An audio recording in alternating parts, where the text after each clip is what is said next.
Ibu mertua gunakan biaya operasi 100 juta untuk pesta adik ipar. Tapi mereka syok saat tahu ternyata.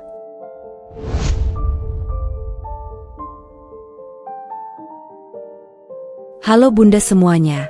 Semoga bunda semuanya dalam keadaan sehat dan bahagia ya. Sebelum masuk ke ceritanya, siapkan tisu dan absen terlebih dahulu ya. Bunda semuanya dari daerah mana saja. Jangan lupa dukung channel ini dengan cara like, komen dan subscribe ya, agar bunda semuanya tidak ketinggalan video-video menarik selanjutnya. Cahaya lampu dari luar jendela apartemen menari lembut, menerangi gundukan kecil yang tersusun rapi di atas meja makan. Ini adalah pemandangan paling berharga bagi Maya. Ia berlutut di samping Bima. Pandangannya tidak lepas dari tumpukan uang kertas 100 ribuan yang baru saja mereka hitung ulang untuk yang kesekian kalinya. Jantungnya berdebar, bukan karena rasa tegang, melainkan karena rasa lega yang membuncah setelah penantian yang terasa seperti mengarungi lautan badai. 99.500.000, Mas. Tepat. Tinggal 500.000 lagi, dan kita sampai di garis akhir. Seru Maya, suaranya dipenuhi kristal kebahagiaan. Ia menoleh pada Bima, mata kirinya, yang tertutup bayangan kabut, sedikit berair. Bima, yang selalu menjadi jangkar dalam setiap badai kehidupan mereka, tersenyum dan menarik Maya ke dalam pelukan. Kita berhasil, sayang. Kita berhasil. Setelah 2 tahun menabung dan berhemat, tumbal dari setiap kopi yang tidak jadi kita minum, setiap baju baru yang kita tunda, akhirnya berbuah. Uang itu sudah utuh, bisik Bima, mengecup kening istrinya. Maya, seorang wanita berusia akhir 20-an, adalah sosok yang periang dan lembut. Ia adalah matahari di rumah kecil mereka, pandai merajut kehangatan dalam kesederhanaan. Namun, dalam 6 bulan terakhir, keceriaannya mulai diselimuti awan kelabu ketakutan. Retina matanya mengalami kemunduran parah, penyakit langka yang menuntut tindakan operasi secepatnya. Jika ditunda, dokter sudah memperingatkan, penglihatannya akan memudar seperti lukisan yang tersiram air, perlahan-lahan hilang total. Aku sudah menelepon rumah sakit. Mas, mereka bisa menjadwalkannya 2 minggu dari sekarang. Dokter Hendrawan sudah siap, kata Maya, namun ada nada ketakutan yang terselip. Ia selalu berusaha terlihat kuat di depan suaminya, tetapi sesekali, kerapuhan itu muncul ke permukaan. Bagaimana kalau operasinya tidak berhasil? Mas, bagaimana kalau aku tidak bisa melihatmu lagi? Bima memegang wajah Maya dengan kedua tangannya, memaksa mata mereka bertemu. Ia adalah pria berusia awal 30-an, seorang manajer proyek yang keras kepala dalam hal kasih sayang dan dedikasi. Jangan pernah mengatakan itu. Kita sudah berjuang sampai titik darah penghabisan untuk 100 juta ini. Kita sudah melakukan yang terbaik. Kita akan lihat dunia bersama-sama, dengan kedua matamu yang jernih. Percayalah padaku, dan pada diri sendiri. Mereka duduk berdua larut dalam harapan baru, seolah-olah tumpukan uang itu adalah jimat yang menjamin masa depan mereka. Namun, di balik dinding kebahagiaan mereka, ada bayangan yang selalu menyelinap masuk. Ibu Ratna. Ibu Ratna, wanita parubaya berusia 50-an, adalah sosok yang elegan, bahkan bisa dibilang menawan. Ia selalu mengenakan pakaian yang rapi, dengan aksesoris yang berkelas. Namun, sifatnya setajam mata pisau. Ia jarang sekali memberikan pujian, dan kasih sayangnya, khususnya terhadap Maya, selalu terasa beku, seperti es yang sulit dicairkan. Baginya, kesuksesan diukur dari status sosial, dan ia cenderung lebih memfokuskan perhatiannya pada Rina, putri bungsunya, yang baru saja bertunangan. Bima adalah anak sulung, yang secara alami selalu memikul tanggung jawab, termasuk menjadi perisai bagi Maya dari sikap dingin ibunya. Mengapa ibu tidak pernah terlihat senang jika kita berhasil mencapai sesuatu? Tanya Maya suatu kali kepada Bima, beberapa bulan lalu. Bima hanya bisa menghela napas. Ibu memang begitu, sayang. Ia tumbuh di lingkungan yang keras, di mana uang adalah segalanya. Ia melihat dunia hanya hitam dan putih. Jangan diambil hati. Ibu hanya tidak tahu bagaimana mengekspresikan cintanya. Sore menjelang malam itu, saat Maya sedang menyiapkan makan malam, pintu depan terbuka, dan Ibu Ratna masuk tanpa mengetuk, seperti biasa. Beliau meletakkan tas tangannya di sofa dengan sedikit bunyi keras, lantas duduk tegak lurus, menyilangkan kakinya. Posturnya selalu menunjukkan bahwa ia adalah ratu dimanapun ia berada. "Bima sudah pulang?" tanya Ibu Ratna tanpa basa-basi. Pandangannya mengamati seisi ruang tamu yang menurutnya terlalu sederhana, seolah sedang melakukan inspeksi mendadak. "Sebentar lagi pulang, Bu." "Ada apa, ya?"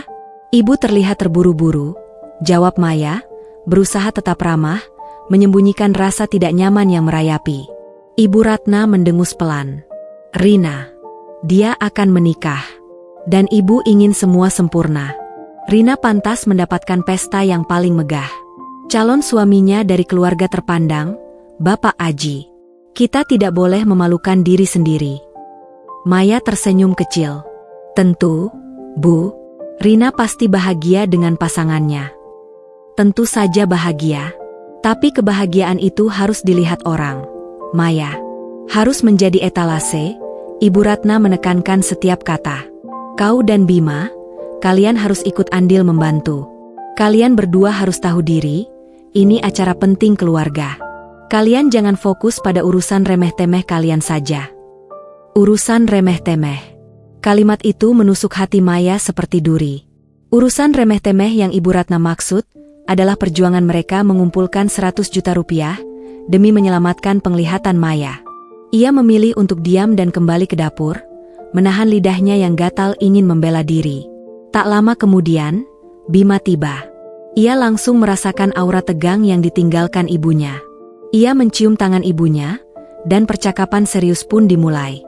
"Bu, kami senang Rina akan menikah. Tapi, Bu, Maya akan operasi 2 minggu lagi. Biayanya sudah siap. Kami tidak bisa membatalkan jadwal ini." Bima menjelaskan dengan nada hati-hati, berusaha menjaga intonasi suaranya tetap hormat. Ibu Ratna menatap Bima seolah ia baru saja mengatakan hal yang paling konyol di dunia. "Operasi? Ah, itu kan hanya mata. Tidak mengancam nyawa. Bisa ditunda, Bima. Lagi pula, apa gunanya terburu-buru? Maya bisa pakai kacamata dulu." "Bukan hanya mata, Bu. Dokter bilang kalau ditunda terlalu lama, risikonya fatal. Maya bisa buta permanen. Itu sudah vonis, Bu." Bima berkata dengan suara meninggi, frustasi karena ibunya selalu menyepelekan masalah serius ini. Berlebihan, Ibu Ratna memotong cepat. "Ibu baru saja bertemu event organizer Rina. Dia membutuhkan 30 juta lagi. Biaya catering tambahan untuk tamu-tamu penting Bapak Aji, besan Rina. Kalian harus menyumbang itu. Pikirkanlah, pernikahan Rina adalah gerbang masuk kita ke lingkaran sosial yang lebih tinggi. Ini investasi." Bima memejamkan mata sejenak, mencoba mendinginkan amarah yang membara. "Kami tidak punya, Bu. 100 juta kami sudah dialokasikan untuk operasi Maya, tidak bisa diganggu-gugat. Kami sudah berjanji pada diri kami sendiri. Uang itu sudah kami siapkan tunai." Ibu Ratna mendengus, bangkit dari sofa. Ia menatap Bima dan Maya bergantian dengan tatapan menghakimi. "Baiklah. Tapi ingat, Bima. Ibu berharap kalian bisa lebih fleksibel, jangan menjadi katak dalam tempurung, hanya memikirkan diri sendiri. Ibu akan berbicara dengan Rina dulu." Beliau langsung pergi tanpa berpamitan dengan Maya, meninggalkan jejak ketegangan yang pekat di udara. 2 hari setelah kunjungan Ibu Ratna, Rina datang berkunjung, membawa katalog-katalog wedding organizer yang tebal. Rina adalah adik ipar yang sebenarnya baik hati, tetapi ia tumbuh besar di bawah tangan dingin Ibu Ratna yang selalu menuntut kesempurnaan dan kemewahan. Ia memang terlihat sedikit manja, tetapi Maya tahu Rina tidak bermaksud jahat. "Mbak Maya, Mas Bima, lihat ini. Ibu ingin aku memilih paket rose gold. Harganya gila, tapi ibu bilang ini demi menjaga martabat keluarga." Rina menunjukkan halaman katalog dengan mata berbinar, namun ada sedikit rasa bersalah di wajahnya. Maya melihat anggaran total. Angka itu jauh melampaui 100 juta. "Luar biasa, Rina. Tentu saja ibu ingin yang terbaik untukmu," jawab Maya tulus, meskipun hatinya mencelos melihat betapa mudahnya uang mengalir untuk sebuah pesta. Bima mengusap bahu Rina. "Selamat ya, Dek. Tapi, ibu masih meminta kita menyumbang 30 juta. Apa itu benar?" Rina menghela napas. Iya, Mas. Ibu bilang kalian harus menyumbang 30 juta untuk menambah dekorasi dan hidangan VIP. Aku sebenarnya tidak enak hati, Mas. Aku tahu Mbak Maya butuh operasi. Aku sudah bilang ke ibu, tapi ibu bilang urusan mata bisa ditunda. Rina menunduk, memainkan cincin tunangannya.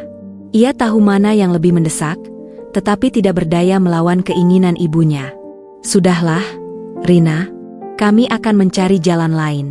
Kamu fokus saja pada kebahagiaanmu, kata Maya, berusaha menenangkan Rina. Rina bergegas memeluk Maya. Terima kasih, Mbak. Aku janji, setelah semua ini, aku akan bantu kalian mencari pinjaman.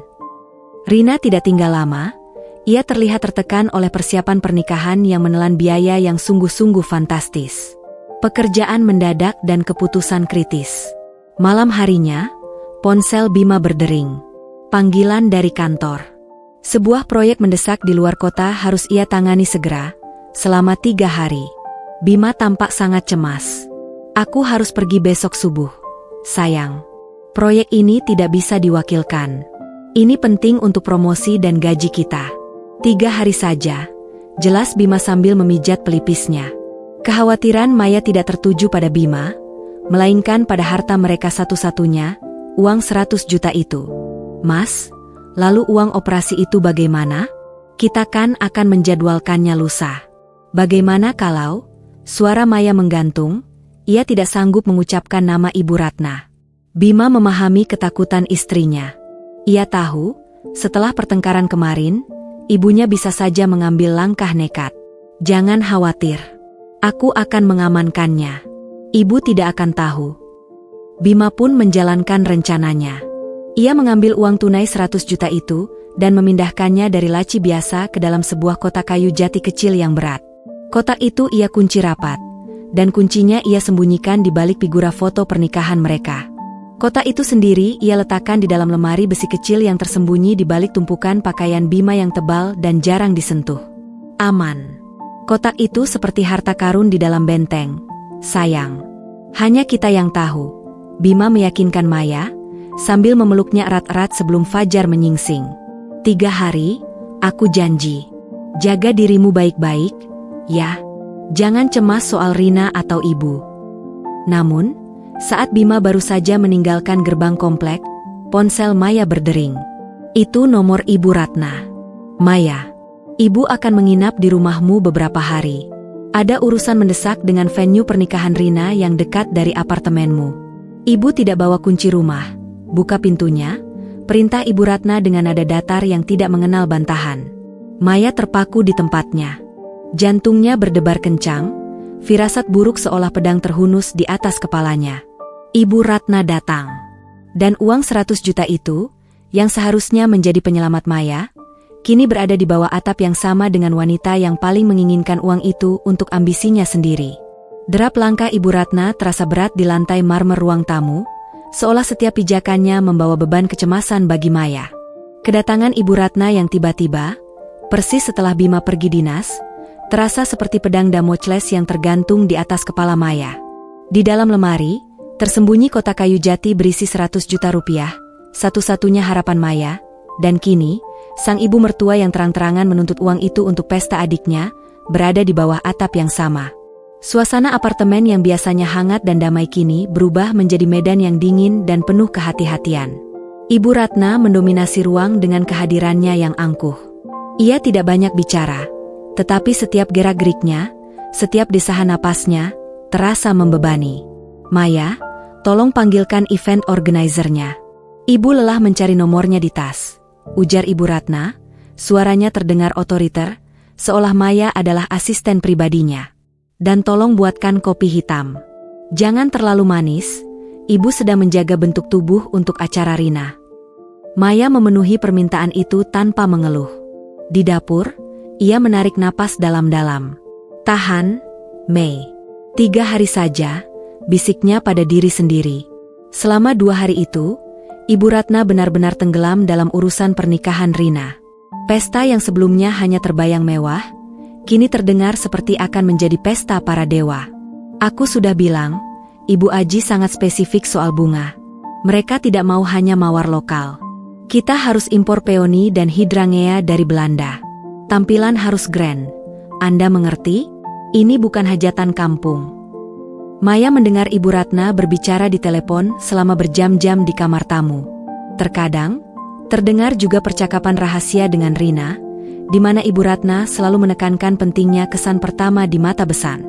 Maya mencoba mengalihkan pikirannya dengan membersihkan rumah, namun matanya selalu tertuju pada lemari pakaian Bima. Di balik tumpukan pakaian itu, tersembunyi kunci keselamatan masa depannya. Di sela-sela pekerjaannya, ia akan diam-diam mendekati lemari, tangannya menyentuh figura foto pernikahan mereka, memastikan kunci kecil itu masih di tempatnya. Itu adalah satu-satunya tali penolong yang ia miliki. Suatu sore, Maya melihat Ibu Ratna menerima telepon yang membuatnya tampak tegang. Wajah Ibu Ratna yang biasanya sekeras pahatan batu, terlihat panik sejenak, sebelum kembali menguasai diri. Ya, saya mengerti. Jumlahnya harus disetor segera, malam ini juga. Ini dana darurat. Tidak bisa menunggu. Ibu Ratna berbisik di telepon, matanya melirik ke arah Maya yang sedang berpura-pura sibuk menyiram tanaman di balkon. Maya pura-pura tidak mendengar, tetapi pendengarannya menajam. Dana darurat apa yang harus disetor malam ini? Setelah panggilan itu selesai, Ibu Ratna berjalan mondar-mandir. Kemudian, beliau menghilang ke kamar tamu, dan tak lama kemudian, Maya mendengar bunyi gesekan yang aneh dari dalam sana, seperti sesuatu yang berat diseret. Rasa penasaran Maya seolah api yang membakar ujung jemarinya. Maya memberanikan diri mengetuk pintu kamar tamu. "Bu, ada yang bisa saya bantu? Apakah ada barang yang terlalu berat?" Ibu Ratna membuka pintu sedikit, hanya menunjukkan sebagian wajahnya yang terlihat berkeringat tipis. "Tidak perlu, Maya. Ini hanya tumpukan dokumen pernikahan Rina yang harus Ibu sortir. Kau tidak perlu repot. Tolong tinggalkan saja air mineral di depan pintu, ya?" Respon Ibu Ratna yang tertutup dan defensif semakin memicu kecurigaan Maya. Dokumen pernikahan Rina? Kenapa harus disortir dengan begitu rahasia? Malam itu, setelah Ibu Ratna tertidur, Maya tidak bisa memejamkan mata. Rasa cemas telah menjeratnya. Ia bangkit perlahan, berjalan ke lemari Bima, dan menarik figura. Kunci masih ada di sana. Dengan tangan gemetar, ia membuka lemari besi, merangkak masuk, dan meraba di balik tumpukan pakaian Bima. Napasnya tertahan. Kotak kayu jati itu masih ada. Di sana, tempat Bima meletakkannya. Rasa lega menyerbu, membuat lututnya lemas. Ia tidak berani membukanya, takut menimbulkan bunyi. Yang penting, kotaknya masih di tempat.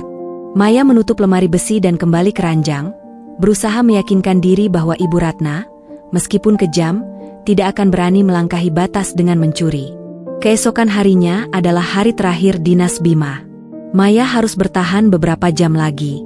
Pagi itu, Ibu Ratna terlihat sangat sibuk. Ia menelepon Bima. "Bima, Bima, Ibu harus pergi. Ada yang tertinggal di rumah," mendesak. "Ibu akan kembali saat pesta Rina. Jaga Maya baik-baik." Ibu Ratna berbicara singkat, seolah tidak mau Bima mengetahui keberadaannya di apartemen itu. Beberapa saat kemudian, Maya melihat Ibu Ratna keluar dari kamar tamu. Ibu Ratna membawa koper yang beliau bawa saat datang. Tetapi selain koper itu, beliau juga membawa sebuah tas jinjing kulit besar yang terlihat penuh dan berat. Tas itu tidak pernah ada saat Ibu Ratna datang. Maya merasa seperti tercekat di leher oleh kecurigaan yang mencekam. "Ibu, tas itu, apa isinya?" tanya Maya, tidak bisa menahan diri lagi. Ibu Ratna berhenti di depan pintu, tatapannya dingin. "Ini hanya gaun-gaun cadangan Rina yang harus Ibu bawa ke penjahit segera. Jangan banyak tanya, Maya." Ibu terburu-buru. Ibu Ratna langsung berbalik, tergesa-gesa keluar pintu, tanpa mengucapkan selamat tinggal, seolah sedang melarikan diri. Maya berdiri mematung di tengah ruang tamu yang tiba-tiba terasa hampa dan dingin. Ia tahu, alasan itu terasa sangat dipaksakan. Gaun cadangan yang begitu berat hingga Ibu Ratna harus memanggulnya dengan susah payah, itu tidak masuk akal. Ketakutan itu kini berubah menjadi keyakinan yang tajam. Ia harus tahu. Ia tidak bisa menunggu Bima pulang. karena setiap detik penundaan berarti jadwal operasinya semakin jauh. Dengan hati yang terasa diremas kuat-kuat, Maya menuju kamar, membuka lemari Bima, menarik figura foto, dan membuka lemari besi. Ia menarik keluar kotak kayu jati itu, dan meletakkannya di tempat tidur. Ia memutar kunci kecil itu. Klik. Kotak itu terbuka. Angin seolah berhenti berembus. Ruangan itu sunyi, hanya ada suara napas Maya yang tersengal-sengal. Matanya membelalak, tidak percaya pada apa yang ia lihat. Di dalam kotak kayu jati itu, tidak ada setumpuk uang kertas 100 ribuan yang mereka kumpulkan selama 2 tahun. Kotak itu kosong melompong. Yang tersisa hanyalah aroma kertas usang. Kepala Maya terasa pusing, seolah dunia berputar kencang. Ia jatuh terduduk di tepi ranjang. Air mata yang selama ini ia tahan, kini pecah, mengalir deras membasahi pipinya. Tangannya gemetar menyentuh dasar kotak kosong itu. Uang itu, nyawa penglihatannya, telah hilang. "Ibu," bisik Maya, suaranya tercekat, penuh keputusasaan. Ibu Ratna telah mengambilnya, dan pasti menggunakannya untuk pesta Rina. Maya meraih ponselnya, mencari nama Bima di daftar kontak. Jari-jarinya gemetar hebat saat menekan tombol panggil. Di seberang telepon, Bima menjawab dengan ceria, "Halo, sayang? Aku sudah sampai di lokasi, baru mau check-in." Maya tidak bisa menahan isaknya lagi. Suaranya terdengar pecah, seperti pecahan kaca yang jatuh ke lantai. "Mas, Bima, uang-uang kita hilang. Kotak itu kosong. Ibu Ratna yang ambil." Ucapan Maya diiringi isak tangis histeris.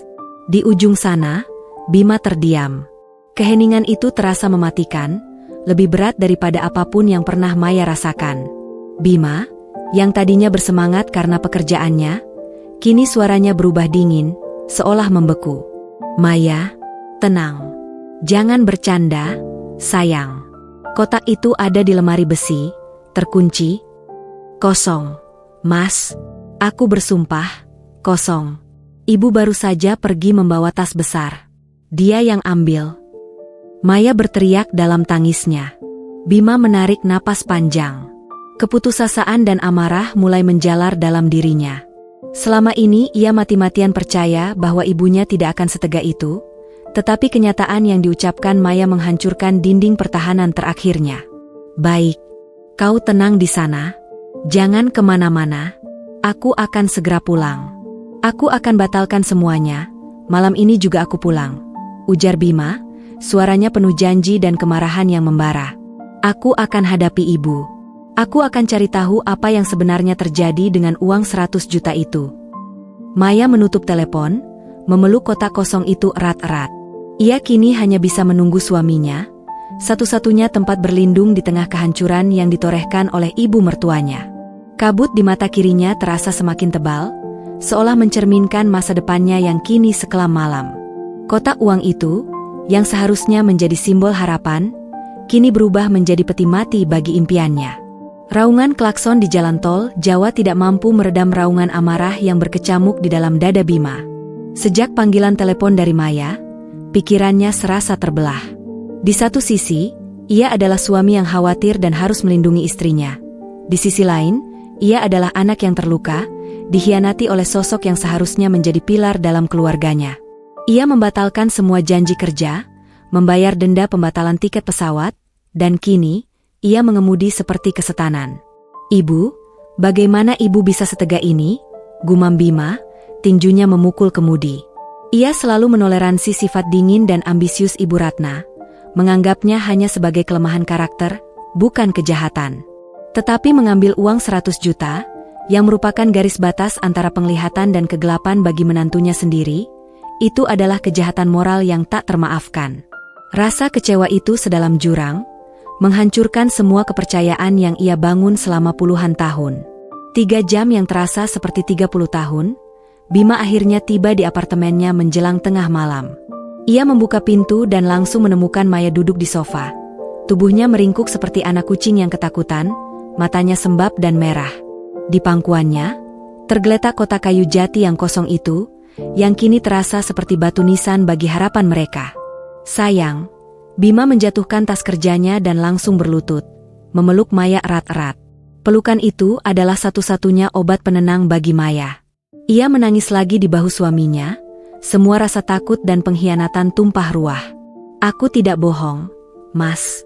Aku tidak tahu harus bagaimana, lirih Maya di antara isaknya. Bima menarik napas dalam, memaksakan dirinya untuk tetap rasional di tengah badai emosi. Aku tahu. Aku percaya padamu. Sudah, jangan menangis lagi. Kita akan hadapi ini bersama. Bima mengambil kotak itu, mengangkatnya. Rasanya ringan, seringan udara. Ia memeriksa lemari besi tempat ia menyembunyikannya. Tidak ada kerusakan, tidak ada tanda-tanda paksaan. Ibu Ratna pasti menggunakan kunci yang disembunyikan di balik figura.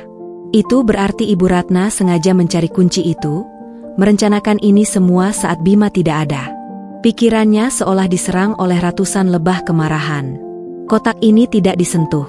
Maya, ibu tahu persis di mana kita menyembunyikannya, kata Bima, suaranya tercekat. Dia memanipulasi kita. Dia berpura-pura sibuk dengan Rina untuk mengalihkan perhatian, lalu dia datang ke sini begitu aku pergi. Aku melihatnya membawa tas besar.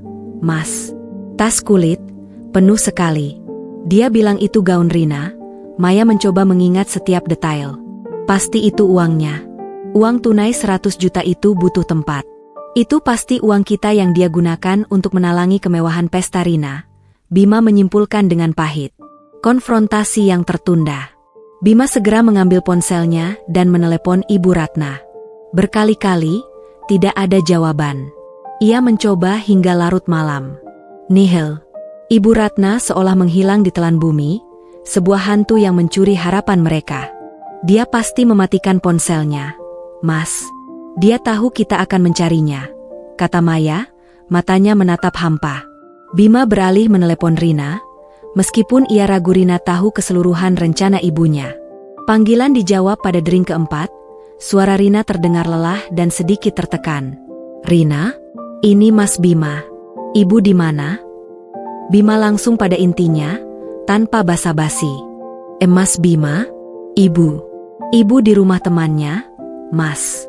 Dia sedang mengurus venue lagi. Kenapa? Mas? Ada masalah? Tanya Rina, nadanya terlihat panik. Jawab jujur, Rina. Apa ibu menggunakan uang operasi Maya untuk pesta pernikahanmu? Uang itu 100 juta. Rina?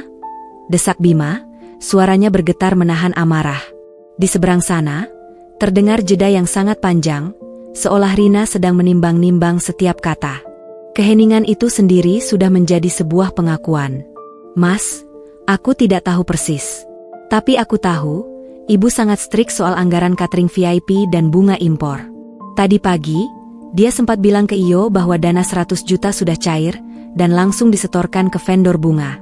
Aku minta maaf, Mas. Aku benar-benar tidak enak hati sama Mbak Maya. Tapi Ibu Ratna, dia bilang ini urusan mendesak yang tidak bisa ditunda. Rina berbisik, nadanya penuh ketakutan. Disetorkan ke vendor bunga? Demi tumpukan bunga segar yang akan layu dalam semalam? Bima hampir berteriak. Kamu tahu Maya bisa buta, Rina? Dan ibu memilih bunga. Aku sudah coba bicara, Mas. Tapi Ibu Ratna bilang, masalah uang, ibu yang urus. Kalian jangan ikut campur. Pesta ini harus jadi masterpiece.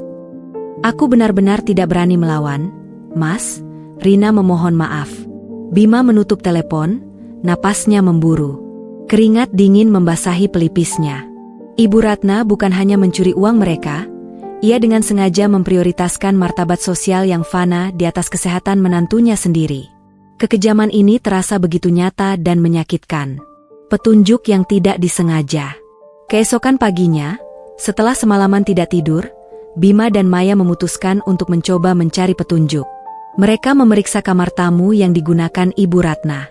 Kamar itu rapi, hampir sempurna. Namun, saat Bima menggeser meja kecil di samping tempat tidur, ia menemukan sesuatu yang tersembunyi di bawah karpet yang sedikit terlipat.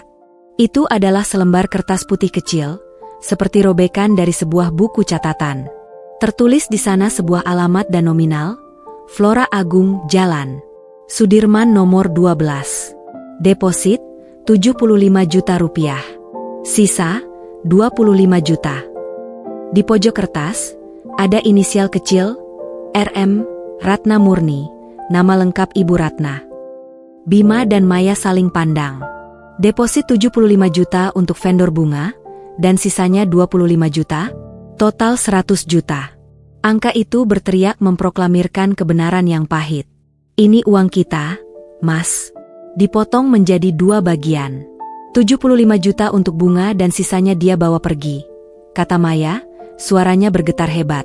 Rasa sakit karena pengkhianatan ini jauh lebih dalam daripada rasa sakit karena kehilangan uang. Dia benar-benar melakukannya. Dia menggunakan 100 juta itu untuk kemewahan Rina. Bima meremas kertas itu hingga kusut. Kemarahannya kini mencapai titik didih.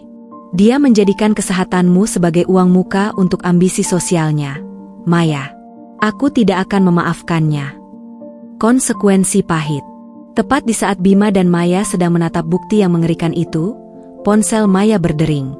Itu adalah panggilan dari Dr. Hendrawan. Maya menekan tombol jawab dengan tangan kaku.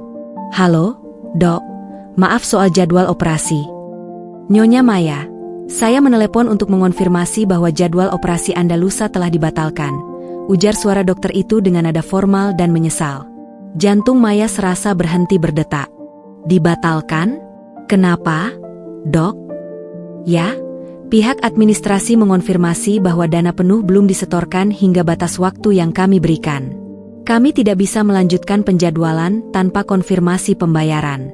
Dan Nyonya, saya harus ingatkan, penundaan ini sangat berisiko. Kami sudah memprioritaskan Anda, tapi kami tidak bisa menahannya lagi, jelas dokter itu. Kami terpaksa mengisi slot operasi Anda dengan pasien lain. Maya menjatuhkan ponselnya ke lantai. Layar ponsel itu retak, persis seperti harapan yang baru saja hancur berkeping-keping di hadapannya.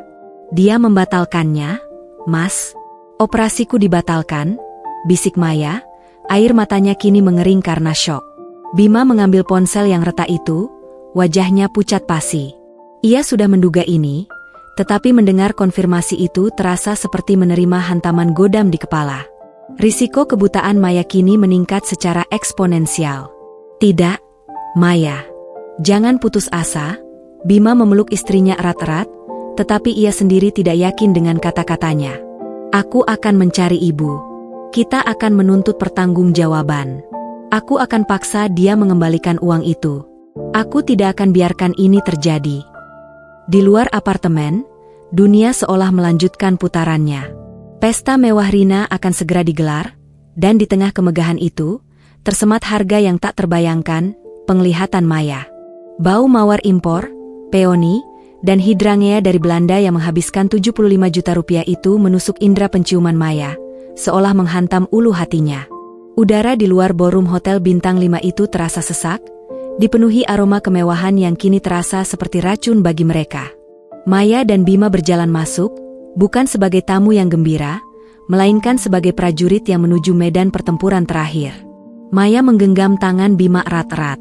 Ketakutan kini bercampur dengan amarah dingin. Sejak panggilan dari Dr. Hendrawan kemarin, kabut di mata kirinya terasa semakin tebal. Setiap lampu kristal yang berkilauan di langit-langit ballroom terasa menyilaukan dan menyakitkan. Ia merasakan bahwa penglihatan yang ia perjuangkan mati-matian, kini direnggut paksa demi tontonan satu malam. Aku tidak kuat, Mas. Ini terlalu menyakitkan, bisik Maya, suaranya tercekat. Ia melihat dekorasi bunga yang megah, panggung pelaminan yang menjulang tinggi, dan para tamu yang mengenakan pakaian paling mahal. Semua kemewahan ini adalah uang mereka, uang yang seharusnya menyelamatkan penglihatannya. Bima, mengenakan setelan yang terasa terlalu sempit karena dadanya dipenuhi amarah, menoleh pada istrinya. Matanya, yang biasanya penuh kehangatan, kini memancarkan api yang membara. Kita harus kuat, sayang. Jangan biarkan dia melihat kita runtuh. Kita datang bukan untuk pesta, tapi untuk mengambil kembali hak kita dan menuntut pertanggungjawaban. Mereka melangkah maju, di mana Ibu Ratna sedang berdiri di pintu masuk ballroom, menyambut tamu-tamu VIP dengan senyum lebar yang terlihat sempurna, seolah ia adalah pualam tak bercela. Beliau mengenakan gaun sutra yang berkilauan, cincin berliannya memantulkan cahaya lampu yang mahal. Di sampingnya, Rina, sang pengantin, terlihat sedikit cemas, tetapi berusaha tersenyum bahagia. Bima dan Maya menghampiri Ibu Ratna saat ada jeda tamu. "Selamat malam, Bu," sapa Bima, nadanya kaku, tanpa basa-basi. Ibu Ratna menoleh. Senyumnya langsung menghilang, digantikan oleh ekspresi jijik dan dingin yang sering ia tunjukkan. Ia mengamati penampilan mereka dari atas ke bawah, seolah mencari cacat. "Kalian datang. Bagus. Jangan membuat ulah di sini. Ini acara penting keluarga, Bima. Kalian harus tahu tempat." Ibu Ratna berbisik tajam, tetapi suaranya nyaris tidak terdengar di tengah musik orkestra yang mendayu-dayu. "Kami datang untuk berbicara, Bu. Di mana uang 100 juta itu?" Bima langsung menusuk inti permasalahan. Ia tidak punya waktu untuk berbasa-basi lagi. Ibu Ratna mendelik. Matanya menatap Bima seolah ia adalah pengemis. "Uang apa? Jangan ganggu Ibu. Apa kalian tidak lihat Ibu sedang menyambut tamu penting Tuan Aji?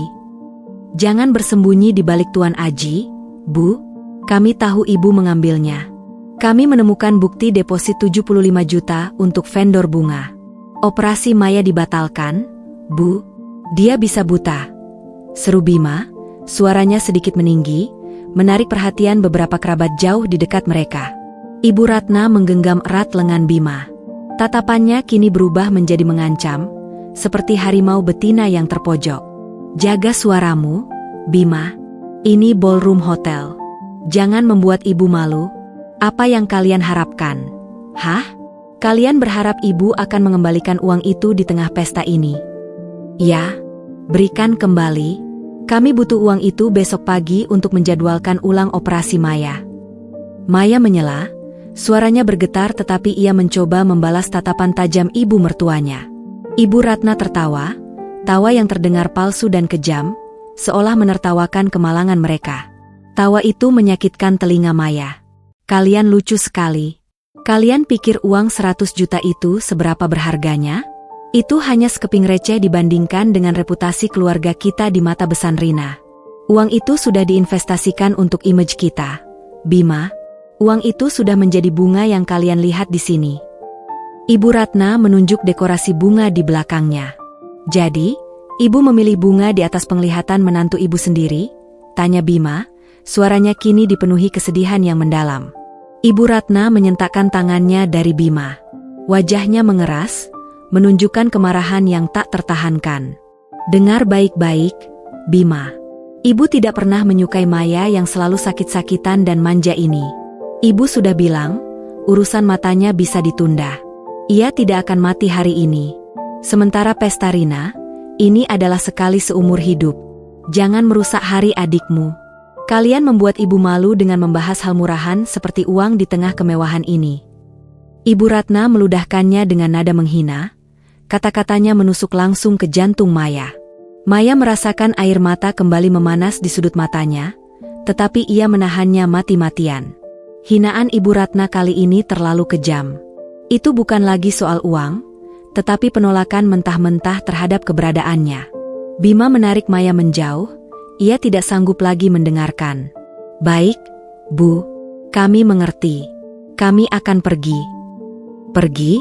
Tidak semudah itu." Ibu Ratna menahan mereka lagi. "Kalian sudah terlanjur datang. Sekarang, duduklah di sudut sana. Makan, minum, dan tutup mulut kalian. Jangan ada satupun tamu yang mendengar drama rendahan ini. Kalau kalian berani mengacau lagi, Ibu tidak akan pernah menganggap kalian anak lagi. Kalian dianggap mati dari keluarga ini." Ancaman itu diucapkan dengan nada final, seperti palu godam yang menghantam hubungan keluarga mereka hingga hancur. Bima terdiam. Ia tahu, ibunya akan menuruti ancaman itu. Di tengah pesta, ia tidak memiliki kekuatan apa-apa. Ia hanya bisa menelan ludah pahit, dan menarik Maya ke meja paling sudut, jauh dari keramaian. "Aku minta maaf, sayang. Aku tidak menyangka Ibu akan sekejam ini," bisik Bima saat mereka duduk. Maya hanya menggeleng pelan. Matanya menatap panggung pelaminan, di mana Rina dan suaminya tampak seperti boneka porselen di antara tumpukan bunga mahal. Hati Maya kini terasa hampa. Semua harapan telah disedot oleh kemewahan di sekelilingnya. Sudah cukup, Mas. Kita tidak bisa berharap lagi. Uang itu sudah menjadi abu, kata Maya, suaranya sangat lirih. Operasiku, bagaimana sekarang? Kita akan cari pinjaman, Maya.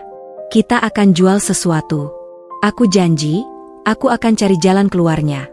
Bima berbisik, berusaha menyalurkan kekuatan pada istrinya, meskipun ia sendiri merasa sangat rapuh. Mereka duduk di sudut, menjadi penonton bisu dari pesta yang seharusnya menjadi milik mereka.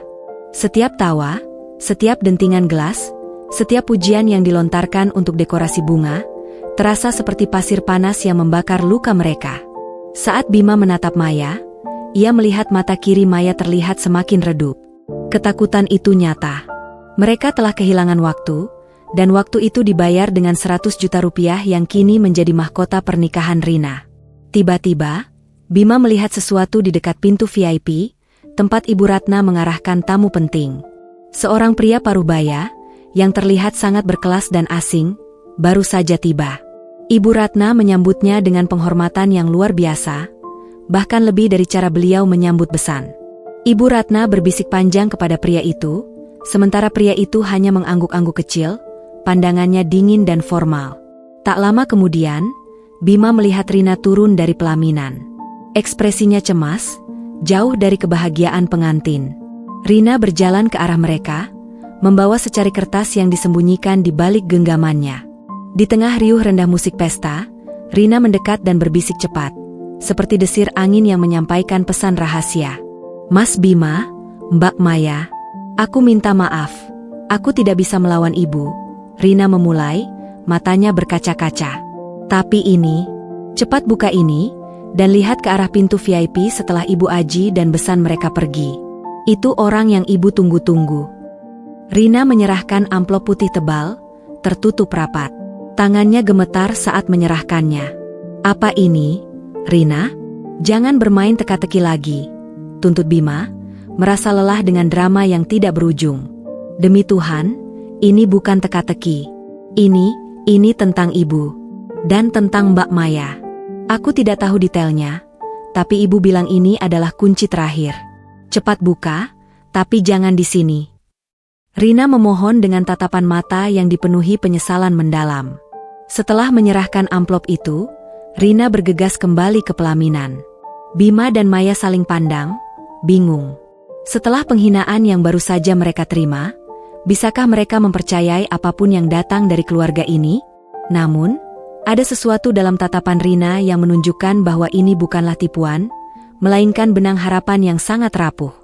Mereka memutuskan untuk menunggu, duduk di tengah pesta mewah yang kini menjadi sarang pertanyaan dan kecurigaan. Amplop putih itu terasa panas dan berat di tangan Bima, seolah menyimpan sebuah rahasia yang akan mengguncang pondasi rasa sakit mereka selama ini. Klimaks sebenarnya baru akan dimulai. Kisah pengkhianatan Ibu Ratna masih terasa panas membara di benak Maya dan Bima, membuat setiap detik di pesta pernikahan Rina terasa seperti siksaan yang panjang. Mereka duduk di pojok ruangan, diapit oleh tumpukan peoni mahal yang merupakan simbol kerugian dan kehancuran mereka. Di tangan Bima, amplop putih tebal dari Rina terasa seperti bongkahan es yang aneh, dingin namun penuh misteri. Mereka tidak berani membukanya di tempat yang penuh mata dan telinga Ibu Ratna. Aku tidak bisa fokus, Mas. Aku hanya ingin pergi dari tempat terkutuk ini, bisik Maya, suaranya parau. Ia mencoba melirik ke arah panggung pelaminan. Rina tersenyum kaku di samping suaminya. Sabar, sayang.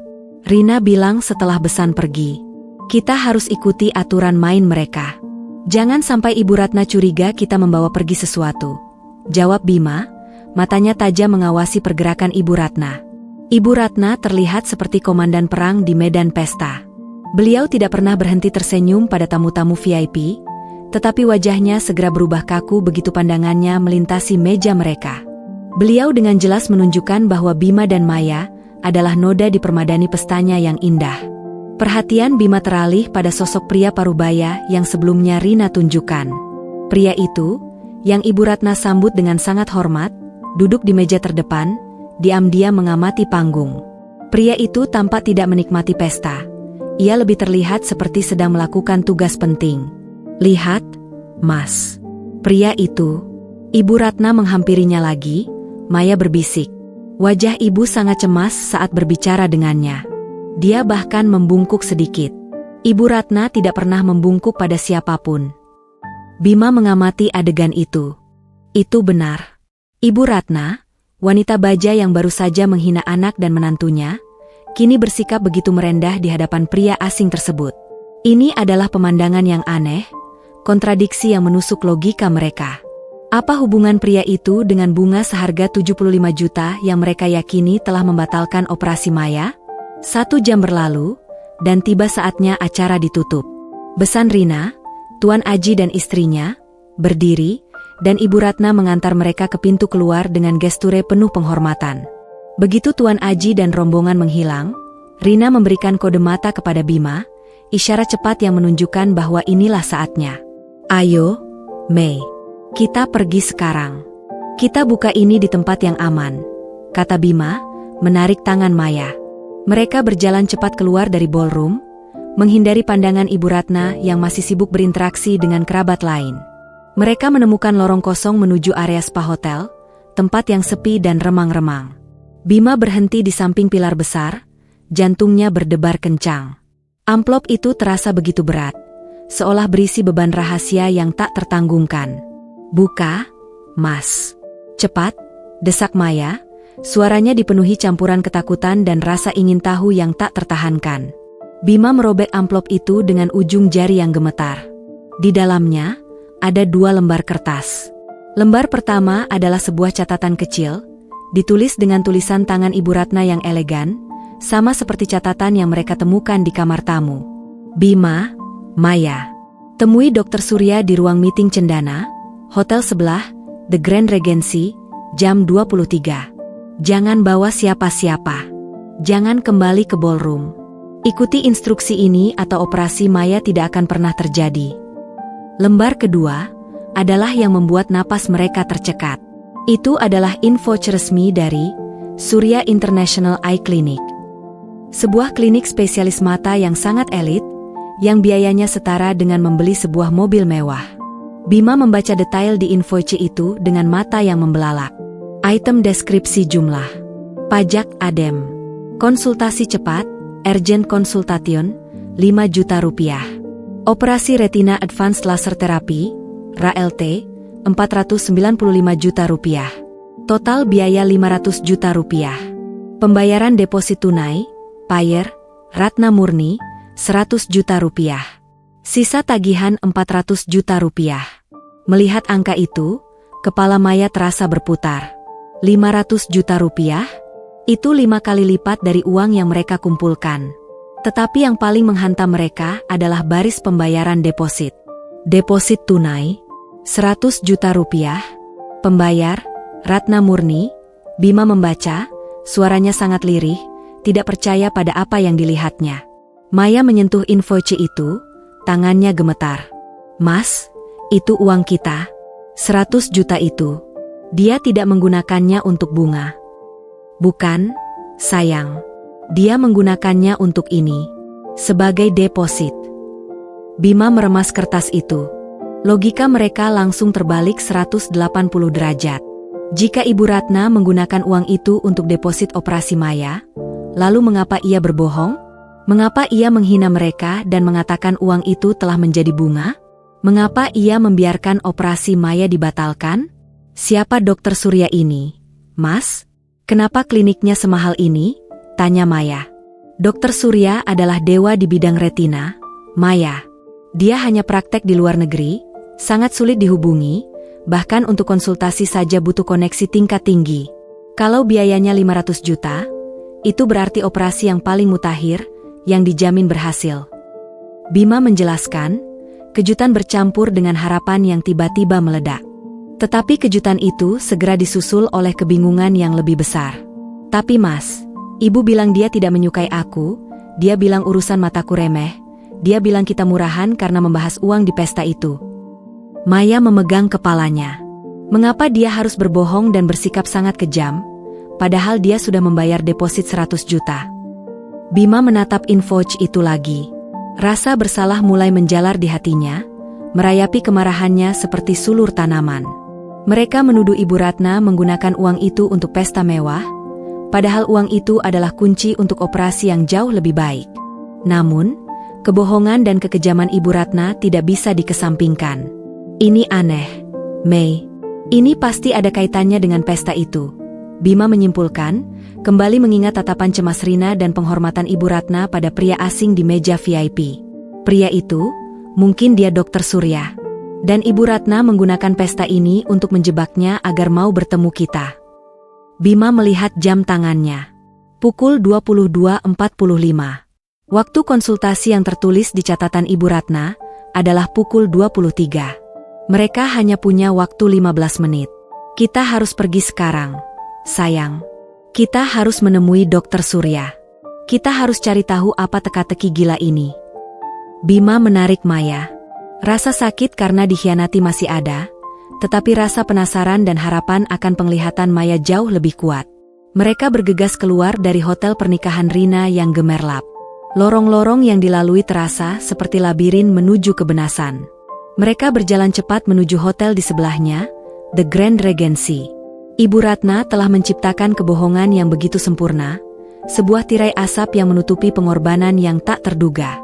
Bima tahu, ini adalah jebakan, tetapi jebakan yang justru membawa mereka pada jalan keluar. Siapapun Dr. Surya, dan apapun peran pesta mewah Rina, semua akan terungkap sebentar lagi. Mereka sudah berada di ambang pintu kebenaran, siap untuk menerima kejutan yang jauh lebih besar daripada sekadar uang yang hilang. Langkah Bima dan Maya terasa seperti panah yang dilepaskan dari busur. Setelah melihat invoice 500 juta dan deposit 100 juta atas nama Maya, semua rasa sakit akibat pengkhianatan Ibu Ratna kini bercampur dengan badai pertanyaan dan harapan. Mereka menyeberang jalanan penghubung antara dua hotel mewah itu, menjauh dari dentuman musik pernikahan yang kini terasa semakin sumbang di telinga mereka. "Mas, apakah ini mungkin jebakan lagi?" bisik Maya, terengah-engah. Kabut di matanya seolah semakin merapat karena stres. "Tidak, sayang. Ibu Ratna mungkin kejam, tapi dia tidak mungkin main-main dengan nama Dr. Surya dan invoice 500 juta. Angka itu terlalu nyata." Bima menjawab, sambil mencengkeram erat invoice itu. Rasa bersalah mulai menggerogoti hatinya. Ia telah menuduh ibunya mencuri untuk bunga, padahal uang itu adalah benih untuk masa depan Maya yang lebih terjamin. Mereka tiba di The Grand Regency, lobi hotel yang terasa lebih tenang dan eksklusif. Setelah bertanya pada resepsionis, mereka diarahkan ke ruang meeting cendana di lantai 2. Lorong itu sunyi, hanya diterangi oleh lampu kristal redup, menciptakan suasana yang intim namun menakutkan. Di depan pintu ruang cendana, Bima menarik napas dalam-dalam. "Siap?" Maya mengangguk. "Aku harus tahu kebenarannya, Mas. Kenapa dia harus berbohong dan bersikap kejam?" Bima membuka pintu. Di dalam ruangan yang didominasi meja bundar besar, duduk seorang pria parubaya berkacamata yang mereka kenali dari pesta pernikahan Rina. Pria itu menatap mereka dengan tatapan profesional yang dingin. Ia ditemani oleh seorang asisten. "Silakan duduk, Tuan Bima dan Nyonya Maya," sapa pria itu, suaranya halus namun tegas. "Saya Dr. Surya, dan ini asisten saya. Saya hanya punya waktu 20 menit sebelum jadwal penerbangan saya dini hari nanti." Bima dan Maya segera duduk. Di hadapan Dr. Surya, aura kesombongan dan kemewahan pesta Rina terasa lenyap. Yang ada hanya atmosfer medis yang serius. "Saya sudah mendapatkan file medis Nyonya Maya. Kondisinya memang mendesak dan langka. Operasi standar yang ditawarkan di sini memiliki risiko komplikasi 30%. Sedangkan operasi dengan teknologi terbaru yang saya lakukan memiliki tingkat keberhasilan 99%. Dr. Surya menjelaskan tanpa basa-basi. Ia mengambil jeda singkat, mengamati reaksi mereka. "Kami sudah melihat invoice-nya, Dok. Totalnya 500 juta rupiah. Uang yang kami kumpulkan hanya 100 juta. Bima berkata, menelan ludah, mengakui kemiskinannya di hadapan spesialis kaliber dunia itu. Dr. Surya tersenyum tipis. Senyum itu terasa seperti tegel es. "Ya, 100 juta itu hanyalah deposit yang disetorkan oleh ibu mertua Anda, Nyonya Ratna Murni. Dan jujur, Tuan Bima, 100 juta itu tidak akan cukup untuk menjamin waktu saya. Saya biasanya hanya menerima pasien dari jaringan referensi internasional, atau melalui rekomendasi langsung dari Tuan Aji. Tuan Aji, besan Rina? Tanya Maya, kaget. Tepat sekali. Tuan Aji adalah kolega lama saya dalam komunitas amal internasional. Ibu Ratna datang menemui saya 2 minggu lalu, sebelum deposit ini disetorkan. Dia datang dengan proposal yang tidak biasa. Dr. Surya mengangkat alisnya, tampak geli namun terkesan. Bima membungkuk ke depan, matanya memohon penjelasan. Proposal apa, Dok? Ibu Ratna bersikeras bahwa kasus Nyonya Maya harus diutamakan. Dia tahu betul bahwa saya hanya berada di Indonesia untuk menghadiri acara Tuan Aji, pernikahan putrinya. Dia meminta Tuan Aji untuk menjebak saya. Dan sebagai imbalannya, dia menawarkan untuk menanggung seluruh biaya pesta pernikahan Rina yang sangat mewah itu, asalkan saya bersedia datang malam ini, melihat kondisi Maya, dan menjamin operasi yang terbaik, ungkap Dr. Surya, suaranya penuh kekaguman yang tersembunyi. Kebenaran itu menghantam Bima dan Maya seperti gelombang pasang. Jadi, pesta itu, kemewahan bunga, catering VIP, itu semua adalah uang tebusan untuk mendapatkan waktu Dr. Surya? Tanya Bima, tidak percaya. Tepat. Ibu Ratna tahu, 100 juta yang kalian kumpulkan hanya akan memberinya operasi berisiko di rumah sakit biasa. Dia melihat ini sebagai satu-satunya kesempatan untuk mendapatkan yang terbaik. Dia menggunakan koneksi besan yang hanya bisa diakses melalui pernikahan Rina, dan dia menjadikan pesta Rina sebagai panggung pengorbanan, jelas Dr. Surya. Saya harus akui, dia adalah wanita yang sangat strategis. Dia bahkan mengancam Tuan Aji, mengatakan jika saya tidak melihat Maya malam ini, dia akan membatalkan semua pembayaran untuk pesta Rina, yang sudah terlanjur berjalan. Rasa malu membanjiri hati Bima. Ibu Ratna tidak mencuri. Ibu Ratna melakukan upgrade ke level terbaik, menggunakan uang mereka sebagai token keseriusan, dan menggunakan sisa uangnya untuk membeli kesempatan emas ini.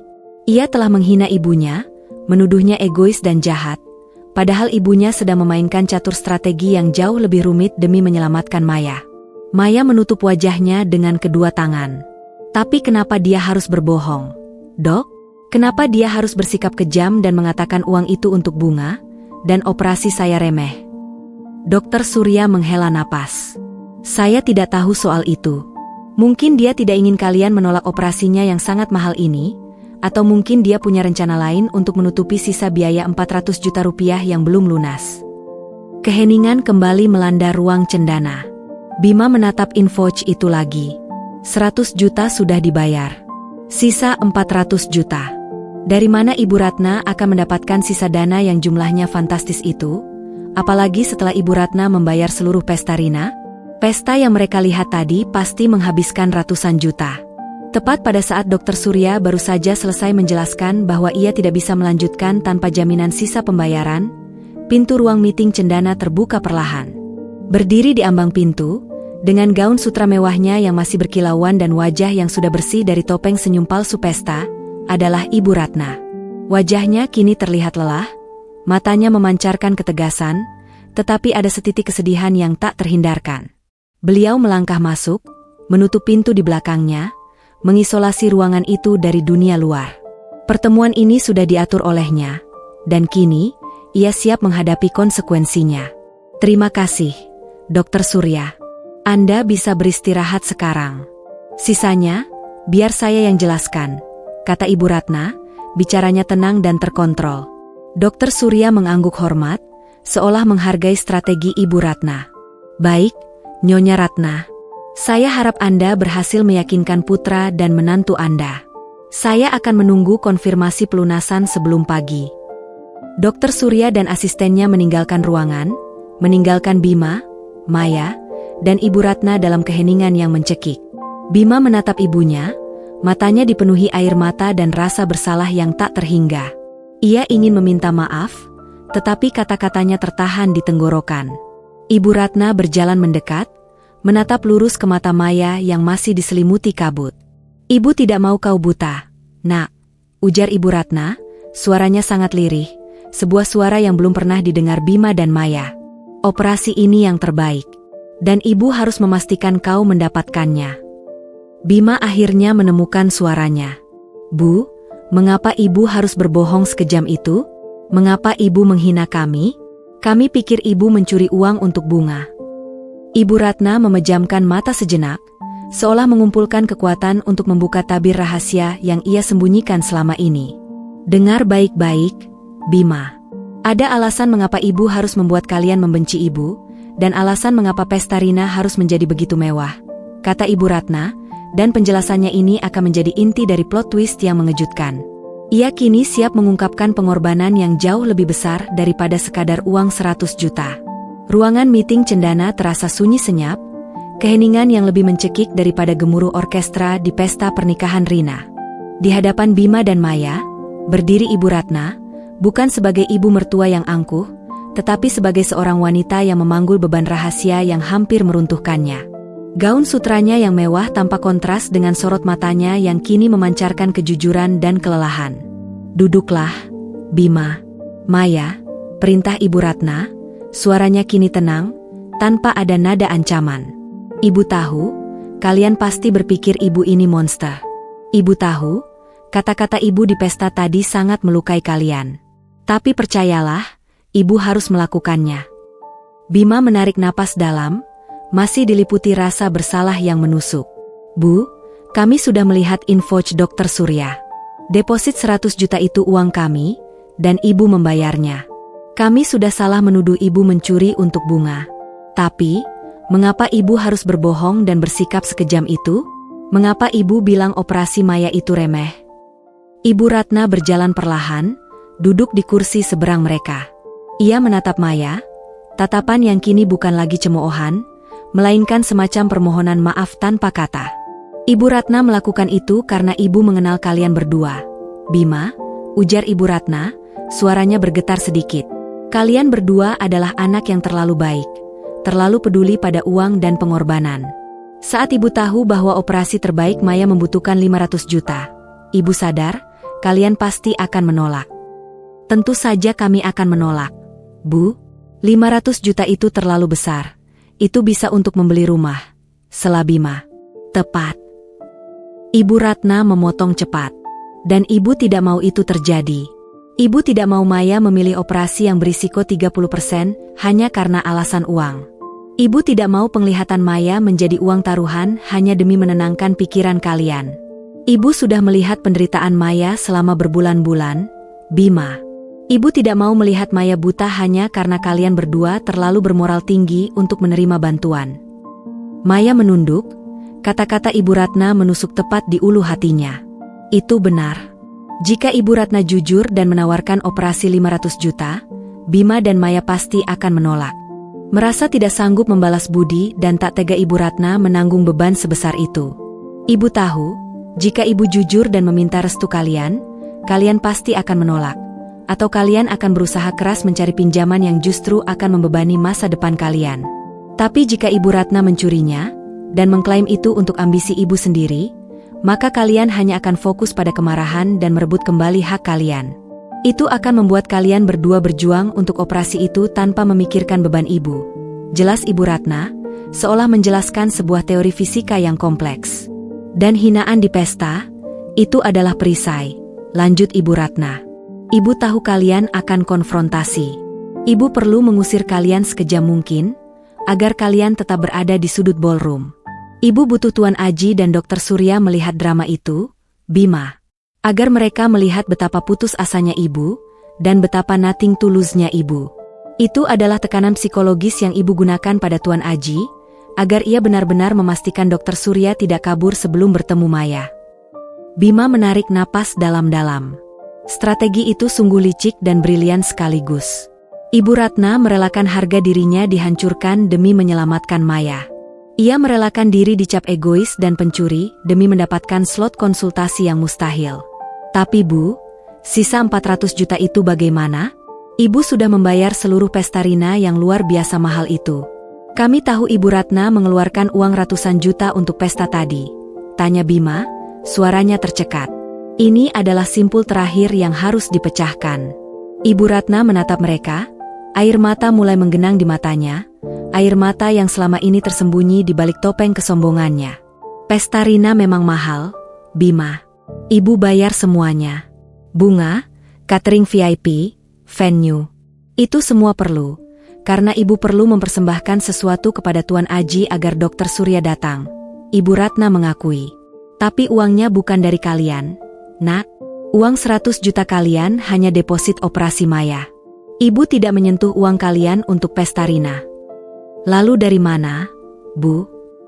Maya bertanya, tenggorokannya tercekat. Ibu Ratna tersenyum kecil, senyum yang dipenuhi keikhlasan dan pengorbanan yang mendalam. Ibu menjual tanah di puncak, Bima. Tanah warisan terakhir yang ibu jaga sejak bapakmu meninggal. Pengakuan itu menghantam Bima dan Maya dengan kekuatan yang tak terlukiskan. Tanah itu, sebidang kebun kecil yang selalu Ibu Ratna sebut sebagai darah dagingnya dan janji masa tuanya, kini telah lenyap. Tanah itu laku 650 juta rupiah. Setelah ibu mengambil 100 juta kalian untuk deposit operasi Maya, ibu menggunakan 300 juta untuk membiayai seluruh pesta Rina. Ibu tidak mau berutang pada Tuan Aji. Dan sisa uangnya, 350 juta, ibu setorkan ke rekening Dr. Surya pagi ini. Sebelum ibu pergi dari apartemen kalian, Ibu Ratna menjelaskan, suaranya perlahan melemah, seperti lilin yang hampir habis. Bima berdiri kaku. Ia menghitung cepat, 100 JT, deposit, 350 JT, sisanya, 450 JT. Ditambah 50 JT yang akan ia lunasi setelah melihat konsultasi. Ibu Ratna telah menalangi hampir 450 juta rupiah dan membiayai pesta mewah Rina, hanya untuk memastikan Maya mendapatkan operasi terbaik. Tapi invoice-nya 500 juta, Bu. Dr. Surya bilang sisanya 400 juta. Dan ibu hanya menyetor 350 juta, tanya Bima. Iya, ibu tahu. Ibu sudah menghitungnya. Masih kurang 50 juta. Dan ibu tahu, begitu Dr. Surya mengatakan ini, kalian pasti akan mencari pinjaman. Dan ibu tahu kalian akan menjual aset kalian sendiri. Bima, Ibu Ratna menatap putranya, matanya kini memohon. Ibu melakukan ini agar kalian terpaksa mencari sisa 50 juta itu sendiri. Itu adalah pengimbang agar kalian merasa masih memiliki harga diri, agar kalian merasa tidak sepenuhnya berutang pada ibu. Maya menangis terseduh-seduh, bukan lagi karena sakit, melainkan karena cinta yang meluap-luap. Ibu Ratna yang selama ini ia cap dingin dan egois, ternyata adalah malaikat pelindung yang rela menjual seluruh masa tuanya demi penglihatan menantunya. Bima berlutut di hadapan ibunya, air mata membasahi jasnya. Ia memeluk lutut ibunya, memeluk pengorbanan yang tak terucapkan itu. Bu, maafkan Bima. Maafkan kami. Kami sudah menuduh ibu kejam, ibu pencuri. Kami tidak tahu ibu melakukan ini semua. Isak Bima. Ibu Ratna menyentuh kepala putranya. Kasih sayang yang selama ini tersembunyi di balik baju besi akhirnya terekspos. Tidak apa-apa, Nak. Ibu tahu itu akan terjadi. Ibu rela. Ibu Ratna hanya tidak mau melihat kesayangan putra ibu menderita. Rina, dia tahu tentang ini, Bu? Tanya Maya sambil menyeka air matanya. Rina hanya tahu sedikit. Ibu memintanya untuk ikut drama ini. Dia awalnya menolak karena merasa tidak enak pada kalian, tapi ibu memaksa. Ibu bilang, ini adalah pertarungan terakhir ibu untuk menyelamatkan Maya. Jawab Ibu Ratna. Dia setuju, meskipun dia harus berpura-pura bahagia di pesta yang bukan dia yang bayar. Pengorbanan itu kini utuh. 100 juta rupiah hanyalah deposit, tetapi pesta mewah Rina, hinaan Ibu Ratna, dan tanah warisan yang terjual adalah harga sesungguhnya dari operasi yang menyelamatkan penglihatan Maya. Ibu Ratna rela dicap jahat, demi kebaikan yang lebih besar. Cinta seorang ibu mertua yang terbungkus dalam strategi militer. Maya bangkit dan memeluk Ibu Ratna erat-erat. Pelukan itu adalah pelukan pertama yang tulus dan bebas dari rasa takut. Terima kasih, Bu. Terima kasih sudah menyelamatkan saya. Saya tidak akan pernah melupakan pengorbanan ini. Pagi itu, di ruang meeting Cendana, Bima menelepon kenalan banknya. Tolong, pinjaman cepat 50 juta. Urusan hidup dan mati. Ia berjanji akan menyetorkan sisa pembayaran sebelum Dr. Surya terbang. Operasi Maya kini di depan mata. Konfrontasi telah berakhir, digantikan oleh ikatan kasih sayang yang teruji oleh pengkhianatan yang ternyata adalah cinta yang terbalik. Udara di ruang meeting cendana terasa tebal, dipenuhi oleh aroma pengorbanan dan air mata. Bima masih berlutut di samping Ibu Ratna, ponselnya tertempel di telinga, berbicara dengan nada tercekat namun penuh urgensi kepada seorang kenalan banknya. Sisa 50 juta rupiah yang tersisa kini terasa seperti garis tipis yang memisahkan penglihatan Maya dari kebutaan. Tolong, bro. Ini bukan soal proyek, ini soal hidup dan mati.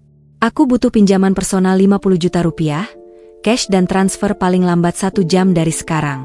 Aku akan jamin dengan mobilku, atau apapun. Aku mohon. Bima berbisik, memaksakan suaranya terdengar meyakinkan meskipun hatinya terasa remuk redam oleh rasa bersalah. Di sampingnya, Ibu Ratna menggenggam tangan Maya. Sentuhan Ibu Ratna kini terasa hangat, lembut, jauh dari sentuhan dingin yang biasa ia rasakan.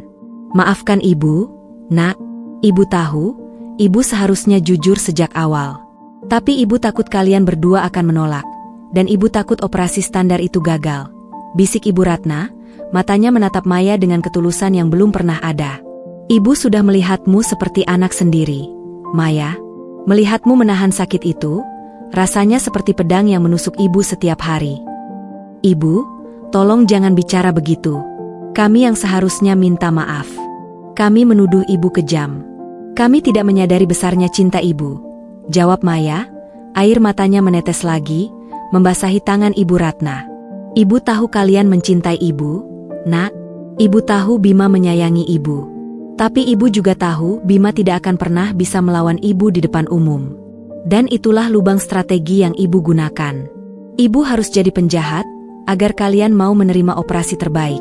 Ibu Ratna menjelaskan, nada suaranya kini kembali pada ketegasan, seolah ia sedang menutup lembaran drama. Bima menutup telepon. Wajahnya terlihat lega, meskipun lelah. Sudah beres. Temanku akan memprosesnya sekarang. Uangnya akan ditransfer dalam 45 menit ke rekening Ibu, Bu. Ibu Ratna mengangguk lega. Beban seberat batu granit seolah terangkat dari pundaknya. Tiba-tiba, ponsel Ibu Ratna berdering. Itu Rina. Ibu Ratna menekan tombol speaker dan meletakkannya di atas meja. Bu, Mas Bima dan Mbak Maya di mana? Kenapa kalian menghilang dari pesta? Aku panik. Seru Rina dari seberang telepon, suaranya dipenuhi rasa cemas yang tulus. Kami di hotel sebelah, Nak. Semuanya sudah selesai, jawab Ibu Ratna. Selesai? Maksud Ibu? Apakah Dokter Surya sudah setuju? Apa drama kita berhasil, Bu? Tanya Rina, nada suaranya kini berubah menjadi lega yang luar biasa. Maya mengambil alih telepon itu. Rina, ini aku. Kami sudah tahu semuanya. Terima kasih, Rina. Terima kasih sudah membantu Ibu menyembunyikan ini dari kami. Terdengar isak tangis Rina dari seberang. Mbak Maya, aku minta maaf. Aku sangat merasa bersalah saat Mas Bima menuduh Ibu. Aku ingin sekali bilang yang sebenarnya, tapi Ibu mengancam akan merusak pernikahanku kalau aku bicara. Aku lega sekali Mbak tahu. Aku juga tidak rela kalau Mbak sampai buta, Mbak. Aku mengerti, Rina. Kamu adalah pengantin paling berani. Terima kasih sudah rela menjadi pemeran pendukung dalam rencana gila Ibu. Canda Maya, air matanya bercampur tawa tipis. Aku tidak peduli dengan pesta, Mbak. Yang penting mata Mbak selamat. Sekarang, kalian harus segera ke rumah sakit. Aku akan menyusul setelah semua tamu pergi. Janji Rina, sebelum memutuskan sambungan telepon. Kini, tidak ada lagi sekat. 4 hati yang sebelumnya saling berbenturan, kini bersatu dalam cinta dan pemahaman yang mendalam.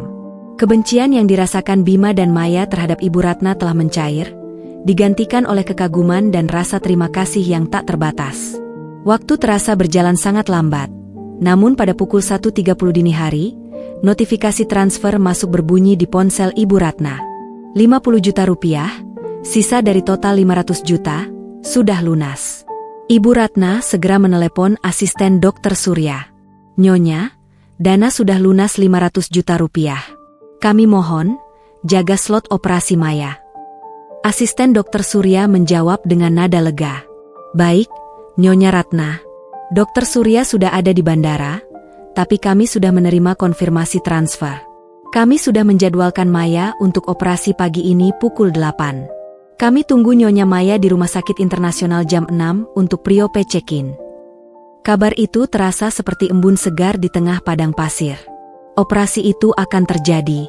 Penglihatan Maya akan terselamatkan. Ayo, Nak, kita harus ke rumah sakit sekarang. Ibu akan mengantar kalian, ujar Ibu Ratna, bangkit dengan semangat baru. Bima dan Maya meraih tangan Ibu Ratna. Mereka meninggalkan ruang meeting cendana, meninggalkan sisa-sisa gaun mewah dan panggung kebohongan yang telah Ibu Ratna ciptakan. Dalam perjalanan menuju rumah sakit, Bima mengemudi dengan hati-hati. Suasana di dalam mobil hening.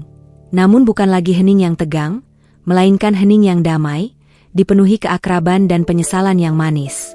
Bu, Bima akan segera mengganti semua uang ibu. Uang tanah itu, Bima akan beli kembali. Janji Bima, matanya menatap spion ke arah ibunya. Ibu Ratna tersenyum lembut. Jangan, Nak, uang itu sudah menjadi mahar ibu untuk kebahagiaan kalian berdua. Anggap saja itu adalah hadiah tak terduga dari ibu untuk cucu-cucu ibu kelak. Tapi, Bu, sudah, Bima. Fokus sekarang hanya Maya. Urusan uang, nanti kita bicarakan setelah Maya sembuh. Tapi ingat, Maya harus minum susu ibu setiap hari di rumah sakit, jangan sampai dia kekurangan nutrisi. Ibu Ratna kembali ke mode keibuan yang cerewet, namun kini, kecerewetan itu terasa seperti melodi terindah di telinga Bima dan Maya. Saat fajar mulai menyingsing, mewarnai langit dengan jingga dan emas, mereka tiba di Rumah Sakit Internasional. Di sana, seorang perawat sudah menunggu mereka, bersiap untuk proses check-in. Di koridor rumah sakit yang bersih, Ibu Ratna memeluk Maya erat-erat. Pelukan itu terasa seperti menahan Maya, tidak ingin melepaskannya. Ibu mohon, Nak, berjuanglah demi Bima. Berjuanglah demi dirimu. Ibu sudah mengorbankan segalanya untuk ini. Jangan sia-siakan. Saya janji, Bu, saya akan berjuang. Saya akan kembali dengan mata yang sehat, agar saya bisa melihat kebaikan hati ibu yang selama ini tersembunyi. Jawab Maya, matanya berkaca-kaca. Saat Maya masuk ke ruangan pre-op, Bima berdiri di samping ibunya. Ia menyadari, ia telah melewati ujian terberat dalam hidupnya.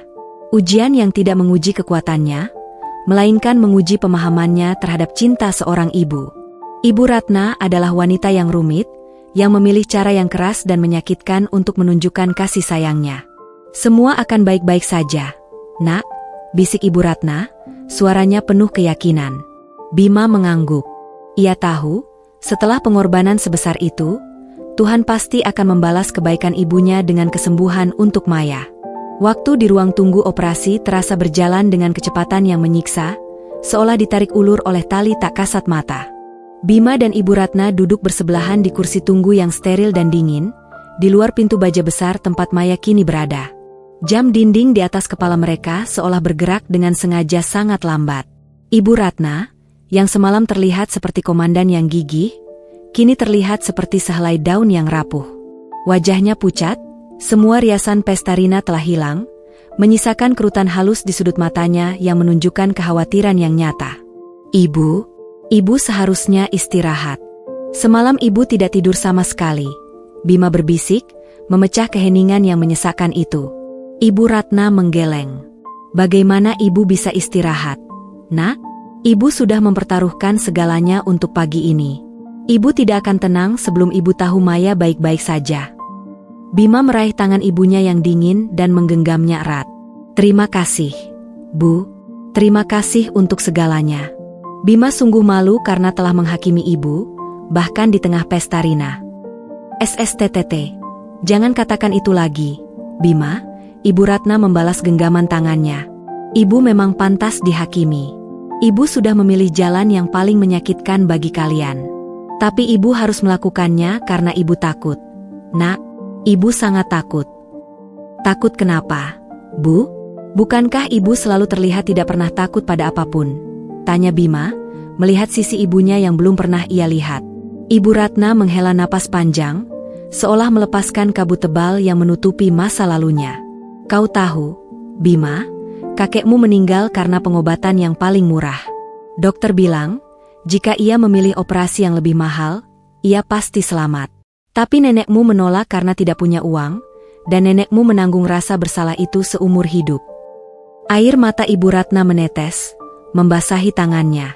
Ibu bersumpah saat itu, jika ibu punya uang, ibu akan selalu memilih yang terbaik, apapun harganya. Ketika ibu tahu Maya membutuhkan operasi 500 juta, dan kalian hanya punya 100 juta untuk operasi berisiko, ibu tidak bisa menanggung risiko itu lagi, Bima. Ibu tidak mau kau atau Maya menanggung rasa bersalah seumur hidup. Ibu rela menjual tanah ibu rela kalian membenci ibu, asalkan Maya mendapat garansi terbaik. Mendengar pengakuan itu, Bima memejamkan mata. Semua tindakan Ibu Ratna yang keras dan ambisius ternyata didorong oleh trauma masa lalu dan cinta yang salah arah. Keangkuhan Ibu Ratna hanyalah topeng baja untuk menutupi ketakutan mendalamnya akan kehilangan. Ibu adalah wanita paling kuat yang Bima kenal, bisik Bima. Bima janji, Bima akan menjaga ibu dan Maya dengan baik. Ibu tidak perlu lagi menjual apapun, ibu tidak perlu lagi takut. Saat suasana haru itu merayapi keheningan, pintu otomatis di ujung koridor terbuka, dan seorang wanita dengan gaun pernikahan mewah, lengkap dengan make-up yang sedikit luntur dan tatanan rambut yang sudah agak berantakan, berjalan terhuyung-huyung mendekat. Itu adalah Rina. Mas Bima. Ibu. Rina hampir berlari. Ia pasti datang langsung dari pesta, tanpa sempat berganti pakaian. Penampilannya kontras dengan suasana rumah sakit yang steril. Rina, kenapa kamu belum pulang? Kamu belum istirahat, Nak, seru Ibu Ratna, terkejut sekaligus cemas. Rina langsung menjatuhkan diri ke kursi sebelah Bima, wajahnya terlihat lega. Aku tidak bisa tidur, Bu. Aku terus memikirkan Mbak Maya. Aku minta maaf, aku tidak bisa menahan image itu lagi. Aku harus memastikan Mbak Maya baik-baik saja. Pestamu sudah selesai? Tanya Bima. Sudah. Baru pukul 5 tadi pagi. Aku langsung ke sini. Aku merasa sangat bersalah. Aku tahu pesta itu mewah, tapi aku hanya ingin Mbak Maya melihatnya dengan mata yang sehat. Itu adalah pencapaian hampa tanpa kesembuhan Mbak Maya. Rina menjelaskan, suaranya dipenuhi penyesalan. Kini, 3 anggota keluarga itu duduk bersama, menunggu. Rina, si pengantin baru yang seharusnya berbulan madu, Bima, sang suami yang baru saja menemukan kembali ibunya, dan Ibu Ratna, sang ibu yang baru saja terlahir kembali sebagai sosok yang penyayang. Semua konflik mereka telah luruh, terhapus oleh satu tujuan, keselamatan Maya. 1 jam berlalu. Pintu ruang operasi terbuka sedikit, dan seorang perawat berbalut seragam hijau keluar. Keluarga Nyonya Maya Kirana? Tanyanya. Ketiganya serentak berdiri, jantung mereka berdetak tak keruan, seolah genderang perang baru saja ditabuh. Operasi berjalan lancar sejauh ini. Dokter Surya sedang melakukan tahap laser advanced yang paling krusial. Mohon doanya. Ini akan memakan waktu 1 jam lagi, ujar perawat itu, lalu kembali masuk. Informasi itu tidak memberikan kepastian, tetapi memberikan harapan. Bima memeluk Ibu Ratna dan Rina. 1 jam lagi. Kita harus kuat. 1 jam berikutnya terasa seperti 1000 tahun.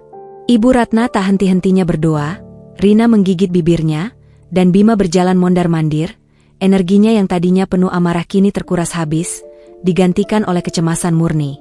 Tepat pukul 11, pintu ruang operasi terbuka lebar.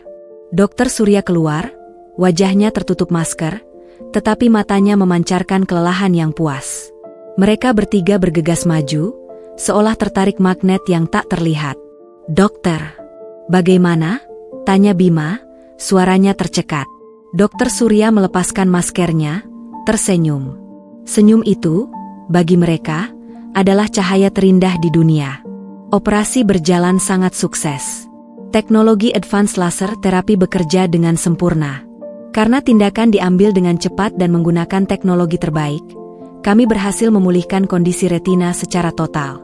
Nyonya Maya akan segera dipindahkan ke ruang pemulihan, jelas Dokter Surya. Anda beruntung memiliki ibu mertua yang sangat gigih, Tuan Bima. Pilihan Anda adalah yang terbaik. Napas lega meluncur dari paru-paru Bima, Ibu Ratna, dan Rina secara bersamaan. Ibu Ratna jatuh terduduk di kursi. Ia menangis, namun kali ini adalah tangisan syukur yang tulus. Rina memeluk Bima erat-erat.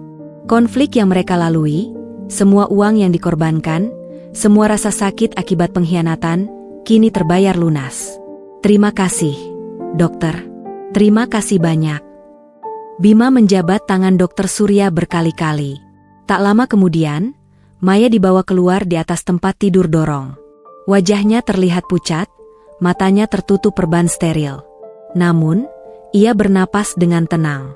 Bima, Ibu Ratna, dan Rina mengiringinya hingga ke kamar perawatan VIP yang sudah disiapkan. Di kamar yang tenang itu, Ibu Ratna mendekat dan mencium kening Maya. Tidurlah, nak. Saat kau bangun nanti, cahaya itu akan kembali. Ibu janji. Maya, meskipun masih separuh sadar, tersenyum lemah. Senyum itu adalah simbol kemenangan bagi seluruh keluarga. Mereka kini menyadari, cinta sejati tidak selalu indah. Kadang ia tersembunyi dalam kebohongan yang kejam, pengorbanan yang disengaja, dan topeng yang harus dipakai seorang ibu demi menyelamatkan masa depan anak-anaknya. Suasana kamar perawatan VIP terasa sunyi, hanya suara peralatan medis yang berdetak pelan dan napas teratur Maya yang memecah keheningan. Maya masih berbaring di tempat tidur, matanya tertutup perban tebal, tirai gelap yang akan segera disingkapkan. Di sekelilingnya, Bima, Ibu Ratna, dan Rina bergantian menjaga, menciptakan gelembung kedamaian setelah badai yang mereka lalui. Ibu Ratna kini telah menjadi perawat paling teliti. Beliau memastikan bantal Maya tepat, suhu ruangan pas, dan setiap makanan yang masuk harus memenuhi standar nutrisi tertinggi. Keangkuhan yang dulu menjadi perisai kini berganti dengan perhatian keibuan yang tak tertahankan. Kau yakin sudah makan, Bima? Kau terlihat pucat, tanya Ibu Ratna, meletakkan sepiring buah-buahan di meja. Sudah, Bu. Ibu juga harus istirahat, jawab Bima lembut, sambil mengelus tangan Maya. Ibu Ratna duduk di sofa. Ibu tidak bisa. Ibu harus memastikan semuanya sempurna. Operasi berhasil, tapi pemulihan adalah gerbang akhir yang harus dijaga ketat. Bima menatap ibunya, melihat kelelahan di wajah Ibu Ratna yang sebenarnya. Bu, soal pinjaman 50 juta itu, Bima sudah janji akan segera melunasi. Dan soal tanah ibu. Ibu Ratna mengangkat tangan, isyarat untuk menghentikan. Lupakan soal tanah itu, Bima. Itu sudah ibu ikhlaskan. Itu adalah harga mati untuk penglihatan Maya. Dan 50 juta pinjamanmu itu, anggap saja sisa dari uang tanah itu. Ibu masih punya sedikit sisa dari penjualan, cukup untuk kebutuhan ibu. Sekarang, fokusmu adalah Maya, bukan mengganti uang ibu. Tapi, Bu, Bima ingin ibu merasa aman di masa tua, desak Bima. Ibu merasa sangat aman sekarang. Nak, melihat kalian berdua di sini, melihat Maya akan sembuh, itu sudah lebih dari cukup. Uang itu tidak bisa membeli kebahagiaan ini. Hanya dengan melihat Maya sembuh, ibu merasa jantung ibu kembali utuh. Ibu Ratna menjelaskan, tatapannya tegas dan penuh makna. Bima mengerti. Ibu Ratna tidak ingin ada beban finansial yang mengganggu kedamaian baru ini. Pengorbanannya adalah hadiah tanpa pamrih. Tak lama kemudian, Rina yang sudah berganti pakaian santai, masuk ke kamar. Wajahnya terlihat jauh lebih lega daripada saat di pelaminan. Mbak Maya tidur nyenyak sekali, bisik Rina, sambil meletakkan seikat bunga mawar putih, bukan peoni mahal, melainkan mawar sederhana yang indah. Rina, kamu tidak menyesal pestamu harus dibayar dengan pengorbanan ibu? Tanya Bima. Rina menggeleng, duduk di samping ranjang Maya. Mas, pesta itu hanya gema yang akan hilang dalam seminggu. Tapi kesehatan Mbak Maya adalah kehidupan Mas Bima. Aku sudah bilang ke ibu, aku lebih baik punya pesta sederhana daripada Mbak Maya buta. Aku tahu Ibu Ratna bertindak aneh, tapi dia melakukannya demi kebaikan kita semua.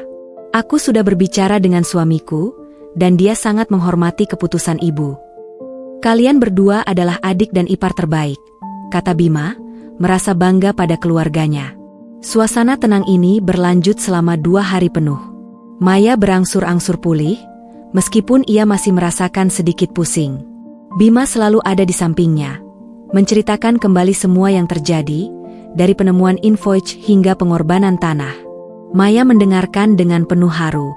Aku sudah tahu, Mas.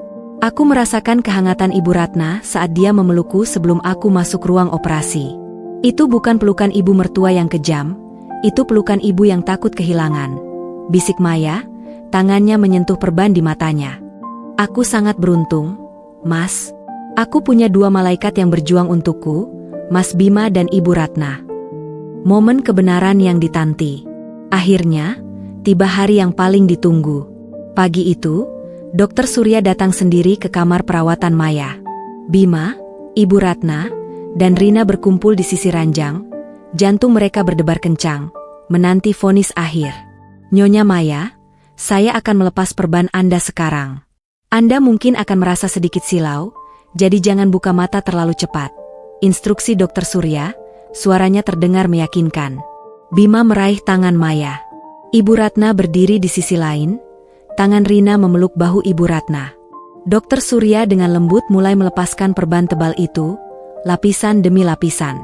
Cahaya lampu kamar perlahan menembus, dan Maya mengerjap-ngerjap. Ia merasakan sensasi perih, tetapi segera digantikan oleh sensasi yang luar biasa, kejelasan. Perlahan, Nyonya Maya. Buka mata Anda perlahan, Dokter Surya menginstruksikan. Maya membuka matanya. Pandangan pertamanya kabur, tetapi perlahan, fokus matanya kembali, jernih, tajam. Dunia kembali ke tempatnya. Ia melihat warna, detail, dan yang paling penting, ia melihat tiga wajah yang kini menatapnya dengan penuh cinta dan air mata. Mas, Maya berbisik, suaranya penuh haru. Wajah Bima terlihat jelas. Setiap guratan lelah dan air mata kebahagiaan terpancar. Bima tidak bisa menahan tangisnya. Ia mengecup tangan Maya. Kau bisa melihatku, sayang. Kau bisa melihatku dengan jelas. Maya mengalihkan pandangannya. Ia melihat Rina, yang tersenyum lebar sambil menangis. Lalu, pandangannya tertuju pada Ibu Ratna. Wajah Ibu Ratna terlihat polos, tanpa make-up dan tanpa topeng kesombongan. Mata Ibu Ratna terlihat basah, tetapi dipenuhi cinta yang tak terbantahkan. Maya melihat kebaikan yang selama ini tersembunyi di balik kekejaman. Ibu, panggil Maya, suaranya kini jelas dan kuat. Terima kasih, Bu. Aku melihatnya. Aku melihat betapa Ibu menyayangiku. Ibu Ratna mendekat, memeluk Maya hati-hati. Pelukan itu adalah pelukan yang paling tulus, ikrar baru yang mengikat mereka. Tidak perlu berterima kasih, Nak. Yang penting, kau sudah kembali. Kau adalah cahaya di rumah kami. Melihat pemandangan itu, Dokter Surya tersenyum puas. Selamat, Nyonya Maya. Anda sudah sembuh total. Ingat, ini adalah awal baru. Jaga penglihatan yang mahal ini baik-baik. Di kamar rumah sakit itu, mereka tidak hanya merayakan kesembuhan Maya, tetapi juga merayakan kelahiran kembali keluarga mereka.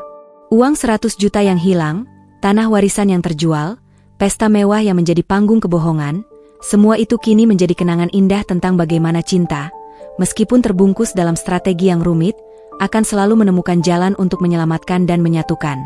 Dunia yang selama berbulan-bulan terasa diselimuti kabut, kini kembali dengan kejernihan yang memukau. Dalam perjalanan pulang dari rumah sakit, setiap detail di luar jendela mobil adalah sebuah keajaiban bagi Maya. Cahaya matahari pagi yang menerpa pepohonan, warna merah dan kuning dari rambu lalu lintas, bahkan kerutan tawa di sudut mata Bima saat ia menyetir, semuanya terlihat begitu tajam, begitu nyata, seolah ia baru saja lahir kembali. Aku tidak pernah menyangka, Mas, bahwa melihat papan iklan di pinggir jalan saja bisa membuatku menangis. Bisik Maya, tangannya menyentuh kaca jendela. Bima tersenyum, genggaman tangannya pada tangan Maya terasa hangat dan penuh janji. Itu karena kamu melihat dunia dengan mata yang baru, sayang. Mata yang sudah diperjuangkan dengan harga yang luar biasa. Di kursi belakang, Ibu Ratna hanya tersenyum tipis, mengamati interaksi mereka dengan puas. Kini, ia tidak perlu lagi memakai topeng baja itu. Ekspresi wajahnya yang lembut dan penuh kasih sayang adalah wujud aslinya yang telah kembali. Sesampainya di apartemen kecil mereka, Maya merasakan gelombang kebahagiaan yang meluap-luap. Rumah yang dulu terasa sesak oleh ketegangan kini terasa seperti sarang hangat dan damai. Ibu Ratna langsung memerintahkan Bima untuk meletakkan tas dan segera mengambil alih dapur. Maya harus istirahat penuh hari ini. Bima, ibu akan membuatkan sup ginseng dan vitamin mata. Kau harus membantu ibu menyortir obat-obatan Maya. Tidak ada alasan untuk pergi kerja dulu. Perintah Ibu Ratna, yang kini telah berubah dari panglima perang menjadi perawat kepala. Bima dan Maya hanya bisa menurut. Tersenyum geli melihat perubahan drastis pada Ibu Ratna. Ibu memutuskan untuk tinggal di sini selama seminggu ke depan, Bima, untuk memastikan Maya pulih total. Setelah itu, ibu akan kembali ke rumah ibu, mengurus berkas-berkas penjualan tanah. Ibu Ratna mengumumkan sambil mengaduk sup. Bima berjalan mendekati ibunya, nada suaranya serius. Bu, Bima mohon, jangan urus berkas itu sendirian. Bima akan ikut membantu ibu mencari tanah lain yang lebih kecil, sebagai pengganti investasi masa tua ibu. Bima tidak akan terima jika ibu tidak memiliki aset lagi. Ibu Ratna menghela napas. Ibu sudah bilang, Bima, jangan membebani dirimu. Kalian baru saja punya pinjaman 50 juta rupiah. Lunasi dulu itu. Ibu hanya minta satu janji darimu. Janji apa, Bu? Janji untuk tidak pernah lagi menunda kesehatan Maya karena alasan uang. Dan janji, jika kalian berdua sukses, kalian harus menggunakan uang itu untuk menolong orang lain yang menghadapi pilihan sulit yang sama. Biarkan uang tanah itu menjadi sumbangan amal untuk kebahagiaan orang lain. Pinta Ibu Ratna, matanya menatap tajam, penuh makna. Bima mengangguk tulus. Bima janji, Bu.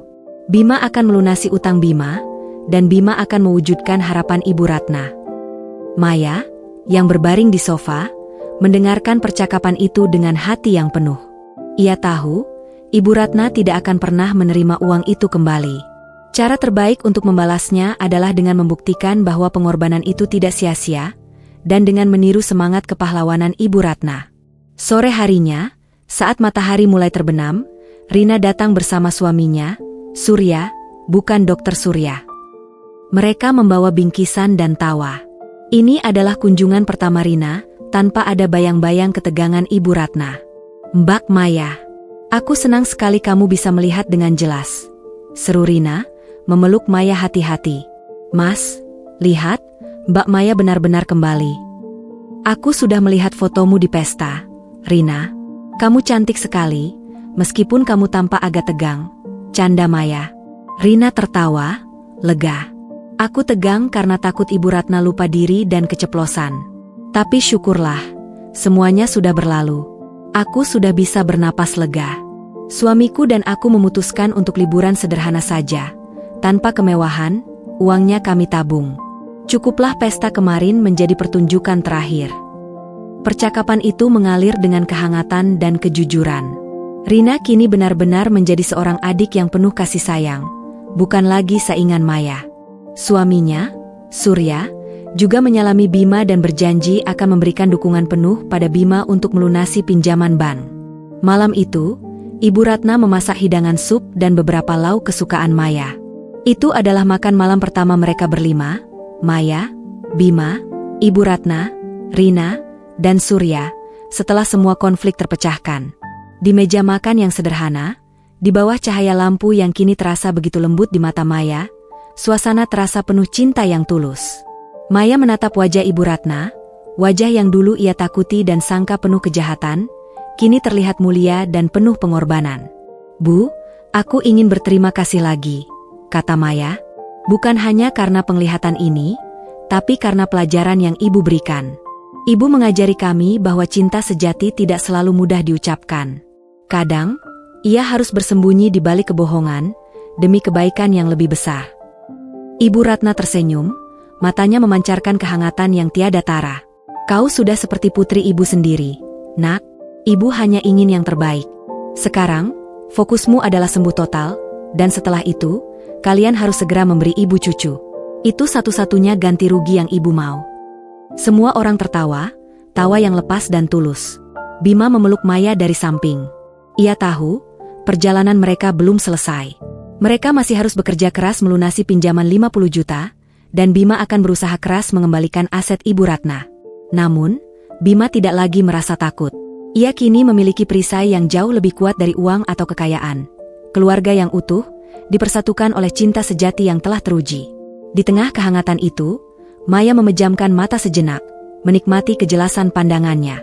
Ia menyadari, 100 juta rupiah itu, yang pernah menjadi sumber konflik dan kecurigaan, kini telah berubah menjadi simbol pengorbanan terindah. Ia melihat dunia kembali, bukan hanya dengan mata yang sembuh, tetapi dengan hati yang telah menemukan arti sebenarnya dari cinta tanpa syarat. Masa depan terasa cerah, secerah pandangan barunya, dan ia siap menyambutnya bersama keluarga barunya. 1 tahun telah berlalu sejak hari yang mengubah segalanya.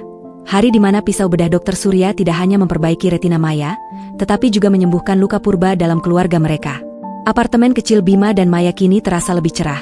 Bukan hanya karena penglihatan Maya telah pulih sempurna, tetapi karena setiap sudutnya dipenuhi kehangatan dan rasa syukur.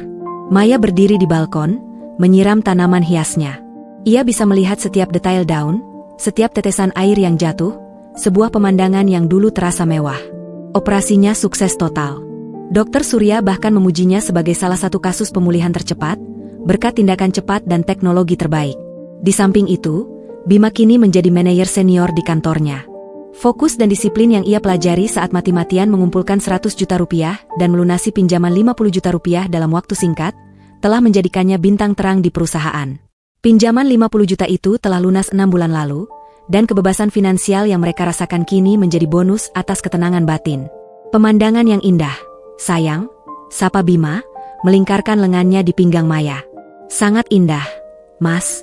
Dan aku melihat semuanya, jawab Maya, bersandar di bahu suaminya. Kamu sudah melunasi utang 50 juta itu.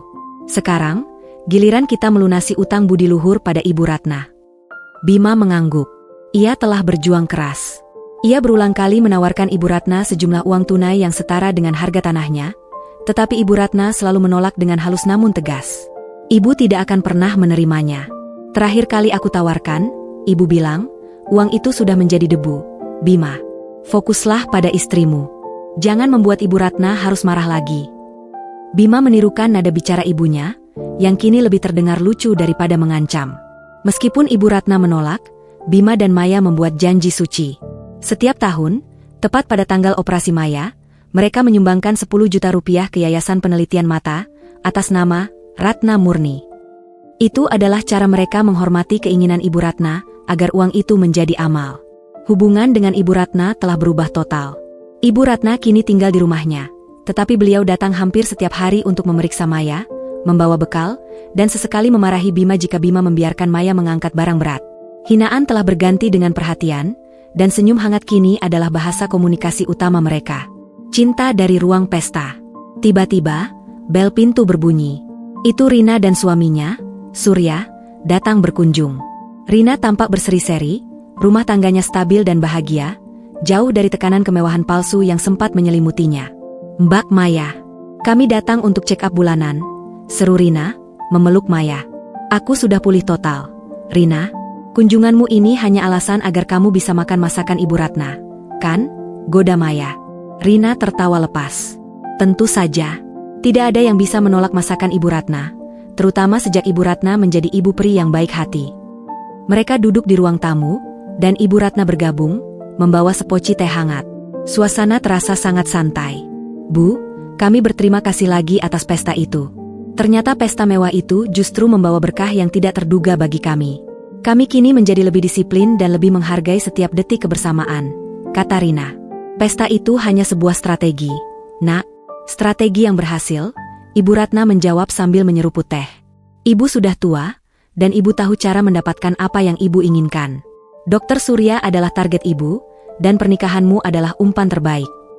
Tapi, Bu, Ibu tidak pernah menyesali penjualan tanah itu? Tanya Bima, matanya masih menunjukkan kepedulian. Ibu Ratna menatap Bima dan Maya bergantian. Tidak sama sekali, Bima. Tanah itu hanya sebidang beton. Yang Ibu inginkan adalah kebahagiaan kalian. Dan kebahagiaan kalian adalah kebahagiaan Ibu. Ibu sudah mendapatkan yang Ibu inginkan. Ibu sudah mendapat penglihatan Maya yang pulih, dan Ibu mendapatkan kembali putra dan putri Ibu yang penuh kasih sayang. Ganti rugi yang sejati. Setelah berbincang panjang lebar, Bima memberi isyarat pada Maya. Ini adalah waktu yang tepat untuk mengungkapkan kejutan terakhir, buah manis dari semua pengorbanan dan konflik yang mereka lalui. Bu, Rina, Surya, kami punya berita yang sudah lama ingin kami sampaikan, kata Bima, suaranya sedikit bergetar karena haru. Ia meraih tangan Maya. Maya tersenyum lebar, matanya berkilauan. Ia menoleh pada Ibu Ratna.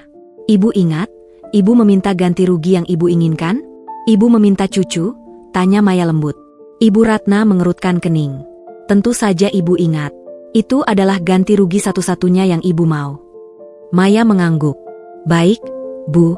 Setelah kami berdiskusi, kami memutuskan untuk melunasi ganti rugi itu secepatnya. Bima meraih sebuah kotak kecil yang tersembunyi di bawah sofa. Ia membukanya, dan di dalamnya, ada sepatu bayi mungil berwarna hijau muda. Ibu Ratna menatap sepatu itu. Ekspresi wajahnya berubah, matanya yang tajam kini membulat sempurna, air mata langsung menggenang di sana. Rina menjerit kecil. Maya, apakah ini benar? Ibu Ratna bertanya, suaranya tercekat. Tangannya gemetar saat menyentuh sepatu kecil itu, yang kini terasa lebih berharga daripada seluruh tanah warisannya. Maya mengangguk, air mata kebahagiaan mengalir di pipinya. Ya, Bu. Dokter mengonfirmasi, sebentar lagi Ibu Ratna akan punya cucu.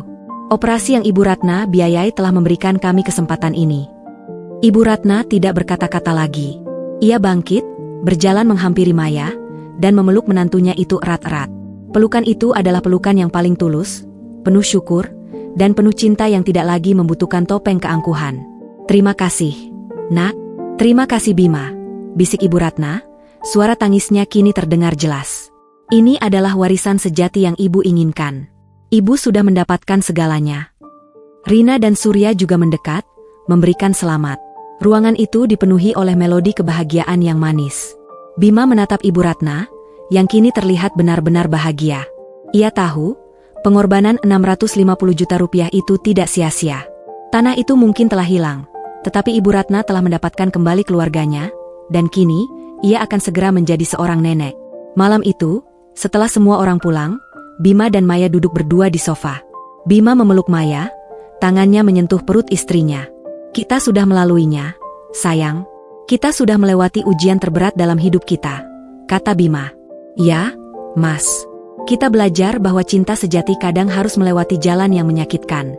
Aku bersyukur 100 juta itu hilang, Mas. Karena kehilangan itu membawa kita pada penemuan yang jauh lebih berharga. Hati Ibu Ratna yang sebenarnya, dan keluarga kita yang utuh. Mereka menatap ke depan, ke masa depan yang cerah, menyadari bahwa harta termahal bukanlah yang tersembunyi di dalam kotak kayu jati, melainkan yang bersemayam di dalam hati, diwujudkan melalui pengorbanan tanpa batas. Ibu Ratna tersenyum, matanya memancarkan kehangatan yang tiada tara. Kau sudah seperti putri Ibu sendiri, Nak. Ibu hanya ingin yang terbaik. Sekarang, fokusmu adalah sembuh total, dan setelah itu, kalian harus segera memberi Ibu cucu. Itu satu-satunya ganti rugi yang Ibu mau. Semua orang tertawa, tawa yang lepas dan tulus. Bima memeluk Maya dari samping. Ia tahu, perjalanan mereka belum selesai. Mereka masih harus bekerja keras melunasi pinjaman 50 juta, dan Bima akan berusaha keras mengembalikan aset Ibu Ratna. Namun, Bima tidak lagi merasa takut. Ia kini memiliki perisai yang jauh lebih kuat dari uang atau kekayaan. Keluarga yang utuh, dipersatukan oleh cinta sejati yang telah teruji. Di tengah kehangatan itu, Maya memejamkan mata sejenak, menikmati kejelasan pandangannya. Ia menyadari, 100 juta rupiah itu, yang pernah menjadi sumber konflik dan kecurigaan, kini telah berubah menjadi simbol pengorbanan terindah. Ia melihat dunia kembali, bukan hanya dengan mata yang sembuh, tetapi dengan hati yang telah menemukan arti sebenarnya dari cinta tanpa syarat. Masa depan terasa cerah, secerah pandangan barunya, dan ia siap menyambutnya bersama keluarga barunya. 1 tahun telah berlalu sejak hari yang mengubah segalanya. Hari di mana pisau bedah Dr. Surya tidak hanya memperbaiki retina Maya, tetapi juga menyembuhkan luka purba dalam keluarga mereka. Apartemen kecil Bima dan Maya kini terasa lebih cerah. Bukan hanya karena penglihatan Maya telah pulih sempurna, tetapi karena setiap sudutnya dipenuhi kehangatan dan rasa syukur. Maya berdiri di balkon, menyiram tanaman hiasnya. Ia bisa melihat setiap detail daun, setiap tetesan air yang jatuh, sebuah pemandangan yang dulu terasa mewah. Operasinya sukses total. Dr. Surya bahkan memujinya sebagai salah satu kasus pemulihan tercepat, berkat tindakan cepat dan teknologi terbaik. Di samping itu, Bima kini menjadi manajer senior di kantornya. Fokus dan disiplin yang ia pelajari saat mati-matian mengumpulkan 100 juta rupiah dan melunasi pinjaman 50 juta rupiah dalam waktu singkat, telah menjadikannya bintang terang di perusahaan. Pinjaman 50 juta itu telah lunas 6 bulan lalu, dan kebebasan finansial yang mereka rasakan kini menjadi bonus atas ketenangan batin. Pemandangan yang indah, sayang, sapa Bima, melingkarkan lengannya di pinggang Maya. Sangat indah, Mas. Dan aku melihat semuanya, jawab Maya, bersandar di bahu suaminya. Kamu sudah melunasi utang 50 juta itu. Sekarang, giliran kita melunasi utang budi luhur pada Ibu Ratna. Bima mengangguk. Ia telah berjuang keras. Ia berulang kali menawarkan Ibu Ratna sejumlah uang tunai yang setara dengan harga tanahnya, tetapi Ibu Ratna selalu menolak dengan halus namun tegas. Ibu tidak akan pernah menerimanya. Terakhir kali aku tawarkan, Ibu bilang, uang itu sudah menjadi debu. Bima, fokuslah pada istrimu. Jangan membuat Ibu Ratna harus marah lagi. Bima menirukan nada bicara ibunya, yang kini lebih terdengar lucu daripada mengancam. Meskipun Ibu Ratna menolak, Bima dan Maya membuat janji suci. Setiap tahun, tepat pada tanggal operasi Maya, mereka menyumbangkan 10 juta rupiah ke Yayasan Penelitian Mata, atas nama Ratna Murni. Itu adalah cara mereka menghormati keinginan Ibu Ratna, agar uang itu menjadi amal. Hubungan dengan Ibu Ratna telah berubah total. Ibu Ratna kini tinggal di rumahnya, tetapi beliau datang hampir setiap hari untuk memeriksa Maya, membawa bekal, dan sesekali memarahi Bima jika Bima membiarkan Maya mengangkat barang berat. Hinaan telah berganti dengan perhatian, dan senyum hangat kini adalah bahasa komunikasi utama mereka. Cinta dari ruang pesta. Tiba-tiba, bel pintu berbunyi. Itu Rina dan suaminya, Surya, datang berkunjung. Rina tampak berseri-seri, rumah tangganya stabil dan bahagia, jauh dari tekanan kemewahan palsu yang sempat menyelimutinya. Mbak Maya, kami datang untuk check up bulanan, seru Rina, memeluk Maya. Aku sudah pulih total. Rina, kunjunganmu ini hanya alasan agar kamu bisa makan masakan Ibu Ratna, kan? Goda Maya. Rina tertawa lepas. Tentu saja, tidak ada yang bisa menolak masakan Ibu Ratna, terutama sejak Ibu Ratna menjadi ibu peri yang baik hati. Mereka duduk di ruang tamu, dan Ibu Ratna bergabung, membawa sepoci teh hangat. Suasana terasa sangat santai. Bu, kami berterima kasih lagi atas pesta itu. Ternyata pesta mewah itu justru membawa berkah yang tidak terduga bagi kami. Kami kini menjadi lebih disiplin dan lebih menghargai setiap detik kebersamaan, kata Rina. Pesta itu hanya sebuah strategi. Nak, strategi yang berhasil, Ibu Ratna menjawab sambil menyeruput teh. Ibu sudah tua, dan Ibu tahu cara mendapatkan apa yang Ibu inginkan. Dokter Surya adalah target Ibu, dan pernikahanmu adalah umpan terbaik. Tapi, Bu, Ibu tidak pernah menyesali penjualan tanah itu? Tanya Bima, matanya masih menunjukkan kepedulian. Ibu Ratna menatap Bima dan Maya bergantian. Tidak sama sekali, Bima. Tanah itu hanya sebidang beton. Yang Ibu inginkan adalah kebahagiaan kalian. Dan kebahagiaan kalian adalah kebahagiaan Ibu. Ibu sudah mendapatkan yang Ibu inginkan. Ibu sudah mendapat penglihatan Maya yang pulih, dan Ibu mendapatkan kembali putra dan putri Ibu yang penuh kasih sayang. Ganti rugi yang sejati. Setelah berbincang panjang lebar, Bima memberi isyarat pada Maya. Ini adalah waktu yang tepat untuk mengungkapkan kejutan terakhir, buah manis dari semua pengorbanan dan konflik yang mereka lalui. Bu, Rina, Surya, kami punya berita yang sudah lama ingin kami sampaikan, kata Bima, suaranya sedikit bergetar karena haru. Ia meraih tangan Maya. Maya tersenyum lebar, matanya berkilauan. Ia menoleh pada Ibu Ratna. Ibu ingat, Ibu meminta ganti rugi yang Ibu inginkan? Ibu meminta cucu? Tanya Maya lembut. Ibu Ratna mengerutkan kening. Tentu saja Ibu ingat. Itu adalah ganti rugi satu-satunya yang Ibu mau. Maya mengangguk. Baik, Bu. Setelah kami berdiskusi, kami memutuskan untuk melunasi ganti rugi itu secepatnya. Bima meraih sebuah kotak kecil yang tersembunyi di bawah sofa. Ia membukanya, dan di dalamnya, ada sepatu bayi mungil berwarna hijau muda. Ibu Ratna menatap sepatu itu. Ekspresi wajahnya berubah, matanya yang tajam kini membulat sempurna, air mata langsung menggenang di sana. Rina menjerit kecil. Maya, apakah ini benar? Ibu Ratna bertanya, suaranya tercekat. Tangannya gemetar saat menyentuh sepatu kecil itu, yang kini terasa lebih berharga daripada seluruh tanah warisannya. Maya mengangguk, air mata kebahagiaan mengalir di pipinya. Ya, Bu. Dokter mengonfirmasi, sebentar lagi Ibu Ratna akan punya cucu. Operasi yang Ibu Ratna biayai telah memberikan kami kesempatan ini. Ibu Ratna tidak berkata-kata lagi. Ia bangkit, berjalan menghampiri Maya, dan memeluk menantunya itu erat-erat. Pelukan itu adalah pelukan yang paling tulus, penuh syukur, dan penuh cinta yang tidak lagi membutuhkan topeng keangkuhan. "Terima kasih, Nak." "Terima kasih Bima," bisik Ibu Ratna, suara tangisnya kini terdengar jelas. "Ini adalah warisan sejati yang Ibu inginkan. Ibu sudah mendapatkan segalanya." Rina dan Surya juga mendekat, memberikan selamat. Ruangan itu dipenuhi oleh melodi kebahagiaan yang manis. Bima menatap Ibu Ratna, yang kini terlihat benar-benar bahagia. Ia tahu, pengorbanan 650 juta rupiah itu tidak sia-sia. Tanah itu mungkin telah hilang, tetapi Ibu Ratna telah mendapatkan kembali keluarganya, dan kini, ia akan segera menjadi seorang nenek. Malam itu, setelah semua orang pulang, Bima dan Maya duduk berdua di sofa. Bima memeluk Maya, tangannya menyentuh perut istrinya. "Kita sudah melaluinya, sayang. Kita sudah melewati ujian terberat dalam hidup kita," kata Bima. "Ya, Mas. Kita belajar bahwa cinta sejati kadang harus melewati jalan yang menyakitkan. Aku bersyukur 100 juta itu hilang, Mas. Karena kehilangan itu membawa kita pada penemuan yang jauh lebih berharga. Hati Ibu Ratna yang sebenarnya, dan keluarga kita yang utuh." Mereka menatap ke depan, ke masa depan yang cerah, menyadari bahwa harta termahal bukanlah yang tersembunyi di dalam kotak kayu jati, melainkan yang bersemayam di dalam hati, diwujudkan melalui pengorbanan tanpa batas.